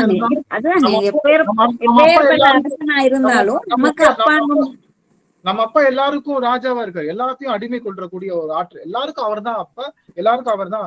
அவர் சொல்ற விஷயத்தான் உங்களுடைய அந்த பாவனை மாறுதல் இருக்கு. உங்களால ஏற்றுக்கொள்ள முடியல, என்னால அது யூகிக்க முடியுது. ஐயா இது வரைக்கும் அப்பாவை பார்த்து இப்ப போய் அவனை போய் ஆண்டானாகவும் என்னை அடிமையாகவும் நான் பாக்குறது எனக்கு கொஞ்சம் கடினமா இருக்குங்க சுவாமி. எனக்கு அது வந்து ஒரு உடன்பாடு இல்லை, அது மாதிரி விஷயம். ஆனா அப்படி செய்யும் போது என்ன ஆகுது, அந்த பக்தி நிலையானது என்ன ஆகுதுன்னா தன்முனைப்பு அறுது, வேரோடு அறுது. அதைத்தான் நான் சொல்லித்தரணும். நான் என்ன சொல்லித்தரணும்னா, மருந்து இது நல்லா இருக்கு, எனக்கு பிடிச்சிருக்கு அப்படின்றதுக்காக அதை நான் உங்ககிட்ட மெயின்டைன் பண்ணக்கூடாது. இது பண்ணா இது கசந்தாலும் இந்த நோய்க்கு இது மருந்து, இந்த பாவனை இந்த நோய்க்கு இது மருந்துன்னு சொல்ல வேண்டிய இடத்துல நான் இருக்கேன். அதுதான் என்னுடைய கடமை. புரியுதுங்களா சாமி? அதுக்கு உடன்பாடு இல்லாதனாலும் சொல்லலாம், தப்பு இல்லை. இப்ப நானே இருக்கேன், நான் போயிட்டு மூச்சுக்கு ஒரு அப்பந்தான் சொல்றேன். ஆனா நீங்க பாத்தீங்கன்னா அந்த காலத்துல அடிமைகள் எல்லாரும், நீங்க பாத்தீங்களா, இது நந்தனார் படம் பாத்துறீங்களா? நந்தனார் படத்துல அடின்னு அடிப்பா. அப்படி யாரு கட்டையை எடுத்து அடிப்பாரு. நீங்க அடிக்காதீங்க, உங்க கை வலிக்கும், இவனை கொடுத்து அடிக்க விடுங்க. வீட்டுக்கு வந்து அவர் அழுவாரு. அவர் பாத்தீங்கன்னா இன்னைக்கு என்ன இப்ப பாருங்க, அடிக்கிறப்ப கூட என் கை வலிக்கும்னு சொல்லிட்டு பக்கத்துல இருக்கிறவங்கள்ட்ட குச்சி கொடுத்து அடிக்க சொல்றானே, இவன் அன்பை நான் என்ன நினைக்கிறது? தந்தையா தான் நம்ம அப்பாவையும் அப்படிதான் நினைப்போம். நம்ம அப்பா கை வலிக்கும் கூடாதுன்னு நினைப்போம். அது நீங்க அடிமையா இருக்கிறது அப்பா பாசத்தை விட ஒரு படி அதிகம் தான் சொல்ல வரேன் நான். அதோட ஒரு படி அதிகம். ஆனா அந்த பாவனை மாறும்போது நம்மளுடைய தன்முனைப்பு வேறரும் அப்படிங்கிறது இந்த தசாங்கம் தருகின்ற ஒரு பாவனை. தன்முனைப்புனா இப்ப இது நம்ம ஒரு கிளைம் எடுத்துக்கிறோம். இது என் பொசிஷன், இவனுக்கு நான் பையன்ற பொசிஷன் எடுத்து, அந்த பொசிஷன்ல என்ன இருக்குன்னா பக்தியில கூட தன்முனைப்பு இருக்கு. புரியுதுங்களா நான் சொல்ல வந்தது? புரியுதுங்களா? இது நான் எனக்கு இந்த பையன்ற உரிமை உண்டு, இவன் கிட்ட நான் கேட்கறதுக்கு எல்லா உரிமை உண்டுன்னு நினைக்கிறோம் இல்லையா? அந்த உரிமை இருக்குன்னு நினைக்கிறதுலயே நான் அப்படிங்கிறதும் எனது அப்படிங்கிறதும் மறைந்து இருக்கு. அது பாக்குறதுக்கு லாபகமா இருந்தாலும் நல்லா தெரிஞ்சாலும் நான் எனதுன்ற தன்மையை அறுக்கிறது. ஆசை ஈசனோடா ஆசை அருமின் ஆசை அருமின் ஈசனோடாகிலும் ஆசை அருமின். புரியுதுங்களா? அது யார் சொன்னாங்க? திருமந்திரம் சொல்லியிருக்காங்க. அதனால சொல்ல வேண்டியது, அப்ப நான் உங்கள்கிட்ட எப்பயுமே சொல்லியிருக்கேன், உடன்பாடு இல்லாத கருத்தையும் நீங்க சொல்லலாம். ஏன்னா எல்லாத்தையும் ஏதாவது ஏத்துக்க வேண்டிய அவசியம் இல்லை. புரியுதுங்களா? நான் சொல்ற எல்லாத்தையும் எல்லாரும் ஏத்துக்க வேண்டிய அவசியம் கண்டிப்பா உடன்பட்ட கருத்து. அதனாலதான் இந்த வார்த்தை சொன்னேன், உடன்பாடு இல்லாத கருத்தையும் நீங்க சொல்லலாம். எனக்கு ரொம்ப மகிழ்ச்சியா இருக்கு சுதாமாவோட. ஏன்னா ஏத்துக்கவே முடியல அவரை நம்ம போய் அந்த டிரான்சிஷன் வேணும்னு தான் சொல்றேன். அந்த டிரான்சிஷன் வேணும். இப்ப அது மறுக்குது இல்லையா? அந்த கிளைம மறுக்குது இல்ல? அப்ப மறுக்க என்ன அர்த்தம்? தன்முனைப்பு இருக்கிறதுனாலதான் மறுக்குது. புரியுதுங்களா? எனக்குன்னு ஒரு சிந்தனை இல்ல, நீ உட்கார சொன்னா உட்கார்றேன், எந்திரிக்க சொன்னா எந்திரிக்கிறேன் அப்படின்ற நிலைதான் முக்தியை தருகின்ற நிலை. புரியுதுங்களா? இவங்களும் போயிருக்காங்க. சின்ன நூலிலை கூட இல்லாத மலமற்ற நிலை அந்த நிலைதான். எனக்கு ஒன்னும் கிளைம் இல்ல, நீ கொடுக்கறத வைக்கிற, உட்கார எந்திரிக்க பையன்ற கிளைம் கூட என்கிட்ட இல்லப்பா அப்படின்னு அதையும் சேர்ந்து கடைசியில கர்ணன் படத்துல அவர் சொல்லுவார், கொடுப்பாரு பாருங்க, நான் செஞ்ச எல்லா தர்மத்தையும் சேர்த்து தர்மமா கொடுத்துவாரு பாருங்க. அந்த மாதிரி பெருமான்ட்ட நீங்க பாத்தீங்கன்னா ஒரு செய்தி மட்டும் சொல்லி நிறைவு செய்யறேன். நம்மளுடைய அந்த சிவ பூசையில கடைசி என்ன பண்ணுவோம்? சிவ பூஜையினுடைய பலனையும் என்ன பண்ணுவோம்? சிவத்துக்கே தாரவாத்தை கொடுக்கும், சிவார்ப்பணம் பண்ணும். சிவபூசையினுடைய பலனையும் சிவத்துக்கே கொடுத்துட்டு வந்துரும். ஏன்? அப்பதான் அடுத்த நாள் பூசை பண்ணணும். இந்த சிவபூசை பலன் இருந்துச்சு அப்படின்னா நான் பண்ண இந்த சிவபூசை பலன் நான் கொடுக்க தினமும் நான் பூசை பண்ணணுன்ற எண்ணம், நான் தினம் புதுசா பறக்கிறேன், புதுசா இருக்கேன் அப்படின்னு சொல்லி, அப்ப ஏன்னா அந்த சிவபூசையை எடுத்துக்கூட கிளைம் கூட எனக்கு இல்லைன்னு சொல்லக்கூடிய விஷயம். இது வலிச்சாலும் இது ஏத்துக்க முடியாட்டினாலும் இந்த மருந்து தான் தன்முனைப்பு என்ற அந்த செடியினுடைய ஆணி வேரை அறுக்கின்ற பாவனை தான். எல்லா நேரமும் அந்த பாவனை வச்சுக்க தேவையில்லை. நம்ம அப்பா தான் நாட்டாம, நம்ம அப்பா தான் எல்லாருக்கும், அவர் தான் எஜமானு. நீங்க பாத்தீங்கன்னா நாட்டாம படத்துல அவர் என்ன பண்ணுவாரு? சண்முகம் வண்டி எடுறா அப்படிம்பாரு. இவர் என்ன பண்ணுவாரு? சாரதி ஓட்டுவாரு. ஏன்? இவர் தான் ஓட்டணுமா? ஏன் வேலைக்காரன் ஓட்டக்கூடாதா? பாத்தீங்க நாட்டாம படம் பாத்திருக்கீங்கன்னா இல்லையா? சண்முகம் வண்டி எடுல அப்படின்னு சொன்னா என்ன பண்ணுவாரு? உடனே போய் விஜயகுமாருக்கு கீழே சரத்குமார் வண்டி எடுத்துட்டு ஓட்டிட்டு இருப்பாரு. பாத்திரீங்களா? அப்ப என்னது அர்த்தம்? வேலைக்காரன் செய்யற வேலை இவர் செய்வார். வேலைக்காரன் செய்யற வேலையை யார் செய்வான்? பையன் தான் செய்வார். புரியுதுங்களா? நம்ம மைண்ட்ல அந்த கிளைமையும் இல்லாம எல்லாருக்கும் ஒண்ணுதான். நான் எல்லாருக்கும் ஒண்ணு, வேலைக்காரனுக்கும் ஒண்ணுதான், மகனுக்கும் ஒண்ணுதான். தன்னுடைய மகனை என்ன பண்ணாரு? தேர்காலிட்டு கொல்லும் போது ஒடா பைத்தியம் அப்படின்னு சொல்லி எந்திரிச்சு ஓடிடலாம்ல. யாரு? மனுநீதி சோழனோட பையன். ஏண்டா எவனாவது பைத்தியமாடா, எவனாவது ஒரு கன்று குட்டி இறந்து போச்சுன்னா அதுக்கு போய் தன் மகனை போட்டு கொல்லுவானாடா? நீ வேணா பைத்தியமாரு, நான் ஏன்டா படுத்து கிடக்கணும்? எந்திரிச்சு ஓடி இருக்கலாம்ல. நான் கேக்குற கேள்வி, பையன் எந்திரிச்சு ஓடி இருக்கலாம்ல. பையன் என்ன பண்ணாரு? அப்பா என்ன செஞ்சாலும் அது சரியா இருக்கும்னு சொல்லி கண்களை மூடி படுத்திருந்த எனக்கு மன்நீதி சோழனை விட அவர் பையன் மேலதான் ரொம்ப மரியாதை மதிப்பு. இவர் ஏத்துனா கூட அவர் வாங்கிக்கணுமே. அண்ணன் மூடி படுத்திருக்காரு, கையை கட்டியா போட்டு படுக்க வச்சாங்க, மகனை கையை கட்டியா போட்டு படுக்க வச்சாங்க.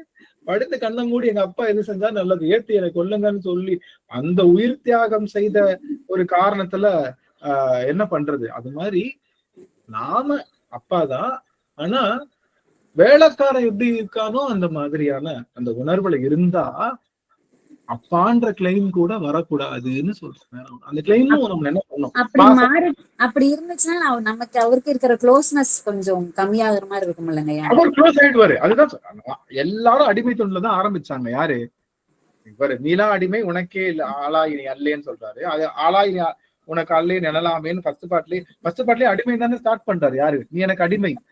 யாரு அவன்? கூறினது அது எந்த ஊர் சாமி?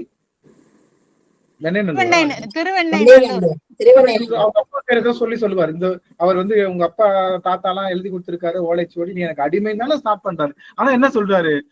அடிமையா இருந்ததுக்கு அப்புறம் என்ன பண்றாரு? அவனுக்கு போய் வேலை பாக்குறாரு, போய் கல்யாணத்துக்கு போய் வேலை பாக்குறாரு. இதுல இது குளத்தை ஆத்துல போட்டு என்ன பண்றாரு? யோ இவ்வளவு பணத்தெல்லாம் இவ்வளவு நகையெல்லாம் தூக்கிட்டு போக முடியாது, நீ குளத்துல ஆத்துல போட்டு குளத்துல எடுத்துக்கன்றாரு. புரியுதுங்களா? என்னென்ன செஞ்சிருக்காரு. போய் தூது போயிருக்காரு, 2 கல்யாணத்தை நடத்தி வச்சிருக்காரு, தன் தலையில திருவடி தீட்சையை கொடுத்திருக்காரு. நாம அப்படி இருக்க வேண்டிய நிலைமையில இருக்கோம். சிவபெருமான் நம்மளை ஏற்றுகின்ற நிலைமையில இருப்பான். நம்ம ஏத்திக்கிட்டே இருப்பான். அவன் கொடுக்குற உயர்வு தெரியவே தெரியாது. சிங்க் கேள்விப்பட்டீங்களா? நீங்க எவ்வளவு கீழே இறங்குறீங்களோ அவ்வளவு நிறைய தண்ணி வரும். நீங்க அட்ட இடத்துக்கு இறங்கிட்டீங்கன்னா முழு தண்ணி உங்ககிட்டதான் வரும். கொஞ்சம் உயரத்துல நிக்கிறீங்கன்னு வச்சுக்கோங்க, இப்ப இந்த உயரத்துல நிக்கிறீங்க, அப்ப என்ன ஆகும்? முழு தண்ணி வருமா? உள்ள ஆழத்துல நின்னீங்கன்னா என்ன ஆகும்? முழு தண்ணியும் வந்துடும் இல்லையா?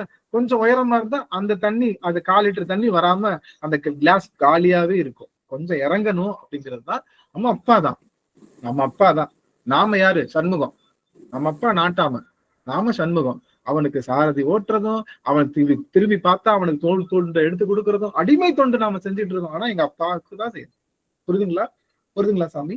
அந்த உணர்வோடு நாம செஞ்சோம்னா அந்த ஒரு கிளாஸ்ல இருக்கக்கூடிய 1/4 லிட்டர் கேப்பும் போயிடும்ன்றதுதான் கொஞ்சம் ஏத்துக்கூடிய கஷ்டமா இருந்தாலும். அம்மாவோட கேள்வி அருமையான கேள்வி. அம்மா ஐயா, கழிப்பாலை பதிகத்துல அப்பர் வந்து சேதி பெண்ணாக என்ன சொன்னீங்க? எப்படி பாடுவாருன்னு சொன்னீங்க?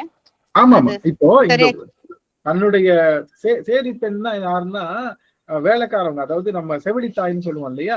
இவங்க தாயாவும் இந்த மகளாவும் எப்ப பார்த்தாலும் திருக்கழிப்பாலை காரனை போய் பார்த்துட்டு வந்து மயங்கியே கிடக்காளே, அவன் என்ன பண்ணானோ, என்ன மாயம் பண்ணானோ? யாரு? திருக்கழிப்பாலையில இருக்கக்கூடிய சிவபெருமானை பார்த்து என் மகளை எப்படி மயக்கினானே தெரியலையே, எப்ப பார்த்தாலும் என் மகன் அவன் மேலேயே பித்தா இருக்காளே அப்படின்னு சொல்லி அவனுடைய பெருமைய இவர் ஒரு செவிலி தாய் மாதிரி இருந்து பாடுவார். நம்ம திருக்கழிப்பாலையில பாடுவார். மகிழ்ச்சி. ஆக இந்த அளவுல நம்ம நிறைவு செய்யறோம். நீங்க தெரிஞ்சு அப்பாதான், அவன் நமக்கு அப்பன்தான், அவன் நமக்கு குருநாதர் தான், அவன் நமக்கு தோழன் தான். ஆனா அப்பான்னு போட்டு சொன்னோடனே நம்ம என்ன பண்ணிடக்கூடாது? டாடி அப்படின்னு கழுத்துல நம்ம தொங்க தேவையில்லை. நாம அடிமை தொண்டு தான் செய்யணும். அப்பா கண்ணு பார்த்தா என் பிள்ளைலாம் என்ன பண்ணும்? என்னைய மதிக்கவே மதிக்காது. டாடி என் பிள்ளை என்ன பண்ணும்? தூங்கி ஒரு இடத்து படுத்துட்டு இருந்தா வச்சுக்கோ, உனக்கு அறிவே இல்லையா? என்னதான் படிச்சிருக்க? தூங்கிட்டே உட்காரு, அதுலயே பார்த்து. நாங்க எங்க அப்பா போங்க வாங்கன்ற வார்த்தை இங்க இல்லாம சேர்க்க மாட்டோம். எங்க பிள்ளைங்க எல்லாம் அப்படிலாம் இல்லை. இப்ப போவாதான் சொல்ல போனா 4 வார்த்தை எக்ஸ்ட்ராவே சொல்லுவாங்க. இப்ப எல்லா பிள்ளைங்களுமே வா போன்னு தாங்க ஐயா பேசுறாங்க. நம்ம காலத்துலதான் வாங்க போங்க. எங்க அப்பாவை எல்லாம் பார்த்து பயந்துதான் இருப்பாங்க. பயந்துதான் இருந்தோம். நம்ம கொஞ்சம் நம்ம என்னதான் இருந்தாலும் அந்த க்ளோஸ் தான். நம்ம அப்பா நினைக்கிறேன் நமக்கு இருக்கிற அன்பு பாசத்துக்கு மேலே நம்ம பிள்ளைங்களுக்கு இருக்குன்னு நினைக்கிறீங்க. ஆனா நமக்கு முன்னாடி இருந்தாங்கல்ல சாந்தி அம்மா, அவங்ககிட்ட எல்லாம் கேட்கணும். அவங்க அப்பா அம்மாவுக்கு அவங்க எவ்வளவு பயந்து இருப்பாங்க. அவங்க பாசத்துக்கிட்ட நம்ம வர முடியுமா? அவங்க அப்பா அங்க நின்னா இந்த பக்கம் நிற்பாங்க. அப்பா நிமிர்ந்து பார்த்து பேச மாட்டாங்க. அப்பா இதை செய் அப்படின்னா அந்த வார்த்தைக்கு என்ன கிடையாது? பதில் பேச்சே கிடையாது. அப்பா ஒரு கண்ணை உருட்டி இதை செஞ்சே ஆகணும் அப்படின்னா அந்த ஒரு வார்த்தை வேத வாக்கு. புரியுதுங்களா? அப்பாதான். அப்போ அவங்களுடைய அடிமை திறத்தினாலதான் இன்னும் அவங்க பாசத்துக்கிட்ட வர முடியுமா? நான் கேட்கிறேன். எங்க அவங்க அப்பா அம்மா மேல பச்சை இன்னைக்கும் ஏதாவது ஒரு பாட்டு பார்த்துட்டா கண்கள்ல நீர் பருகிறோம் அவங்களுக்கு. அப்பா பாட்டு கேட்டுட்டாலோ, அவங்க அப்பா பேர் எங்கேயாவது கேட்டுட்டாலோ கண்கள்ல நீர் கிடுகிடுன்னு ஊதியும். எனக்கு இன்னைக்கு அப்பா இல்ல எனக்கு, இருந்தாலும் அந்த அளவுக்கு உருக்கம் இல்லையே எனக்கு. ஏன்னா நான் அடிமை தொண்டு அவ்வளவு பண்ணல. நாம புள்ளதான். ஆனா நாம செய்ய வேண்டியது அடிமை தொண்டா இருந்தா நலம்ன்றதுதான் திருத்தசாங்கம் காட்டுற வழி. நீங்க பின்பற்றணும்னு நான் சொல்ல, முயற்சி பண்ணி பாருங்க. நாம கிள்ள நம்ம அப்பா தான். நம்ம அப்பாவுக்கு அப்பான்னு கையை பிடிச்சு தொங்குற பிள்ளை இல்ல. நாம அப்பாவுக்கு அடிமை தொண்டு செய்கின்ற பிள்ளையா இருக்கணும். இதுதான் ஆதி காலத்துல இருக்கக்கூடிய அந்த விஷயம் அப்படிங்கறதுதான் அடியேன்னு சொல்லணும். ரொம்ப மகிழ்ச்சிங்க சாமி, நிறைவு செய்யலாம். ஐயா, அப்பனுக்கு அடிமையா இருக்கிறோம். ஆனா அம்மா பக்கத்துலயே இருக்காங்களே, அவங்க நம்மள்ட்ட கொஞ்சுவாங்கல்ல, நம்ம அவங்கள்ட்ட கொஞ்சுவோம் இல்லையா? அப்ப அது எப்படி அது? அது இல்ல எப்படி வேணா எடுத்துக்கோங்க. பட் அவனை மன்னனாக நினைத்து தாயை அரசியா, ஐயா அப்பாவை மன்னனா வச்சுக்கலாங்க ஐயா. அம்மாவும் அரசிதான். அப்பாவை மன்னனா வச்சுக்கலாம். மன்னனா இருந்தாலும் அவருக்கு நம்ம அப்பா தான். ஆமா, மன்னனாக இருந்தாலும் அப்பா. மன்னன் எல்லாருக்கும் ஆண்டான் தானே. மன்னன் அப்பாவை நீங்க பாத்தீங்கன்னா பாகுபலியில அம்மா தான் அரசாணை போடுவா. அது கேட்டுதான் அவன் பிரஜை தான், 2 பேர் தான். நாம குடிமகன்ல ஒருத்தன் தான். புரியுதுங்களா? எல்லாரும் பிள்ளைங்க தான். மன்னனுக்கு எல்லாரும் பிள்ளைங்க தானே, எல்லாரும். அதனால நாம காட்ட வேண்டிய பக்தி என்னவா இருக்கணும்னா அவனுக்கு அப்படியே பணிஞ்சு இருக்கணும்னு தான் நான் சொல்லுவேன். புரியுதுங்களா சாமி? சொல்லது புரியுதுங்களா? இவர்களுக்கு அடிமை தொண்டு தான் நாம செய்ய வேண்டிய தொண்டு. பாவனை நீங்க எப்படி வேணாலும் வச்சுக்கோங்க. பாவனை நீங்க அவனை சர்புத்திரனா வச்சுக்கோங்க, அவனை தாசனா, உங்க பாவனை மாத்திக்கும். ஆனா தொண்டு எப்படி இருக்கணும்? அப்பா பிள்ளை உறவு, ஆனா செய்யறது எல்லாம் அடிமை தொண்டு. அடிமை மாதிரி தான் நம்ம நடந்துக்கணும். கணவன் மனைவி தான், ஆனா எப்படி இருக்கணும்? அடிமை தொண்டு மாதிரி பண்ணிக்கிறது. அம்மா நம்மளுடைய பிள்ளைங்க நம்ம கிட்ட இருந்தாலும் நம்ம கிட்ட நம்ம சொல்றத கேட்டு கரெக்டா நடக்கும். அதுதான் அதுக்கு உதாரணம் நந்தனார் இதுதாங்க ஐயா. அடிமைனா அவருதான் அந்த ஆண்டான் அடிமைன்றது அவர் முதலாளிக்கு அப்படி இருப்பாருங்க ஐயா. நந்தனார் மட்டும் இல்ல, நாவுக்கரசு பெருமானும் அப்படித்தான். நம்மளுடைய சுந்தரர் அப்படிதான். சுந்தரர் அதனாலதான் உங்கள்கிட்ட சொல்ல வந்தேன், சுந்தரர் சகமா இருக்கும்னு யாரு சொன்னா? சுந்தரர் சகமார்கள் இல்ல, அவர் தாச மார்க்கத்துல தான் தொடங்க. ஆளா இனி அல்லேன்னு எல்லாம் அப்படிதான். சரிங்க சாமி, ரொம்ப மகிழ்ச்சி. உங்க எல்லார்கிட்டையும் நான் செய்தி சொல்ல அமி சிவா, நான் தேவாரத்துக்கு வரக்கு முன்னாடி இது வேணும் அது வேணும் ஆசைப்பட்டுதான் கேட்டிருந்தாங்க சிவா. இப்ப திருவாரூர் சிந்தனைக்கு வந்ததுக்கு அப்புறம் நீங்க மட்டுமே போதும், எங்களுக்கு எதுவும் வேண்டாம்னு சொல்றோம். அப்படிதாங்க சிவா. நீங்க மட்டுமே போதுன்ற கிளைமையும் நமக்கு அறுத்துக்கிறது தான் அந்த அடிமை. உடைய கிளைம் அடிமை. ஆண்டான போய் நம்மளுடைய அரசனை போய் நீ எனக்கு வேணும்னு கேட்க முடியாது. நீ சொல்றதை நான் கேட்டுக்கிறேன் அப்படின்ற லெவலுக்கு மாறுது. புரியுதுங்களா? நீ வேணும்ன்றதையும் இப்ப நம்ம துறக்க போறோம். புரியுதுங்களா? நீ வேணும் அப்படிங்கிறதையும் துறந்துட்டு உனக்கு நான் என்ன செய்யணும் அப்படின்னு தயாராக்க போறோம். உனக்கு சுத்தமா அதை ஏத்துக்கவே முடியலைங்க. நீங்க சொல்றத ஒரு துளி கூட ஏத்துக்க மாட்டேன்றாங்க. அதான் இல்ல சுதாமா இருக்கட்டும், யாரா இருக்கட்டும், சொல்ல வேண்டியது அடியனுடைய கடமை. என்ன இருக்கோ அதுதான் சொல்லணும். அது கடமை, கசக்கதான் செய்யும். ஆனா அதை பிராக்டிஸ் பண்ணது முத நம்மளால எந்திரிக்க முடிஞ்சுதான் என்ன. எத்தனை விஷயங்கள் நம்மளால ஏத்துக்க முடியாத விஷயங்கள்லாம் இந்த 5 வருஷத்துல நம்ம செஞ்சிருக்கோம்ல. கோவப்படாம இருக்கணும்னு நினைச்சோம், பகைவனை மறக்கணும்னு நினைச்சோம், அந்த ஒருத்தனை மட்டும் மன்னிக்கவே கூடாதுன்னு நினைச்சோம். இன்னைக்கு அவனே மன்னிச்சுட்டோமே, எல்லாரையும் நம்ம நல்லா ஆக்கிட்டோமே. இது மட்டும் முடியாதுன்னு நினைச்சோம் இல்லையா? முடியாத எல்லாத்தையும் முடிச்சு கொடுத்துருக்கான். அப்படிங்கிற லெவல்ல இருக்கனால இது கொஞ்சம் கன்சிடர் பண்ணுங்க. நான் என்ன சொல்றேன், ப்ளீஸ் கன்சிடர், ட்ரை பண்ணி பாருங்க. பிடிச்சிருந்தா ஓகே, இல்லைன்னா அது தகுந்த மாதிரி நம்ம கேட்டுக்கிட்டே இருக்கோம். அந்த நினைப்பு எனக்கு குடிசாமி. இறைவனையும் துறக்க போறோம். அவனுடைய கிளைம் நம்ம கிட்ட இல்ல. உனக்கு நான் அடிமை சாமி, நீ என்ன சொல்றீங்க நான் செய்ய போறேன், அவ்வளவுதான். உன்னைய தூக்கிட்டு நீ எனக்கு ஆளு. அப்போ இருக்கிறதுல பேராசை தானே. ஆசையை துறந்து விடுன்னு சொல்றதுதான் பேராசைன்னு சொல்லுவாங்கல்ல. ஆசையை துறந்துருது. அது மாதிரி எல்லாத்துக்கும் இப்ப உன்னைய நான் பிடிச்சுக்கிறேன். எதுக்கு நீ எனக்கு வேணும்? எதுக்கு நீ எனக்கு வேணும்? சிவபெருமான் எதுக்கு வேணும்? அவங்கிட்டதான் எல்லாம் இருக்கேன்றதுக்காக தான் நான் வேணும். எனக்கு ஒண்ணுமே வேணும். நீ ஏதாவது வேலை இருந்தா கொடு. உனக்கு தொண்டு செய்ய வந்திருக்கான். எனக்கு உனக்கு என்ன பணி செய்ய நான் காத்து வெளில நிக்கிறேன். பணி செய்து கிடப்பது என் கடன். நீ சொல்லு, வேலையை சொல்லு, நான் செய்யறேன். எனக்கு உன்னுடைய நீ கூட எனக்கு வேணாம் சாமி. நீ சொல்லு, நீ என்னைய யூஸ் பண்ணு, நான் உன்னை யூஸ் பண்ணல. நீ என்னைய யூஸ் பண்ணு உன் வேலைக்கு, நான் உன்னை யூஸ் பண்ணல. நான் உன்னை யூஸ் பண்ணா கூட என்ன கிளைம்? எல்லாத்தையும் வச்சிருக்கிற பரம்பொருள் என்கிட்ட இருந்தா நான் எல்லாத்தையும் அனுபவிக்கலான்ற எண்ணத்துல தானே வந்திருக்கேன். எனக்கு எல்லாம் வரும்ன்ற அந்த எண்ணம் கூட எனக்கு வேணாம் சாமின்றப்போ எவ்வளவு பெரிய துறவு. கேட்கறதுக்கே கஷ்டமா இருந்தாலும் துறவு தான் நல்லது. அந்த வகையில பெருமான வழிபாடு செய்யலாம். சிவ பகைவன சிவனா பாக்கணும்னு சொல்றீங்க.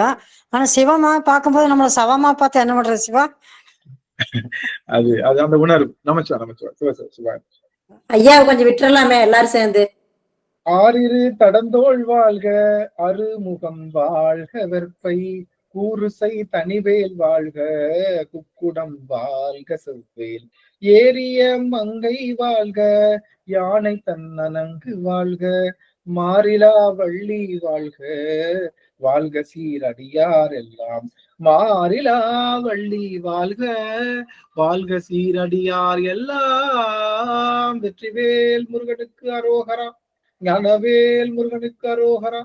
சக்திவேல் முருகனுக்கு அரோகரா. திருச்சிற்றம்பலம். அடியார் உத்தரவாங்க.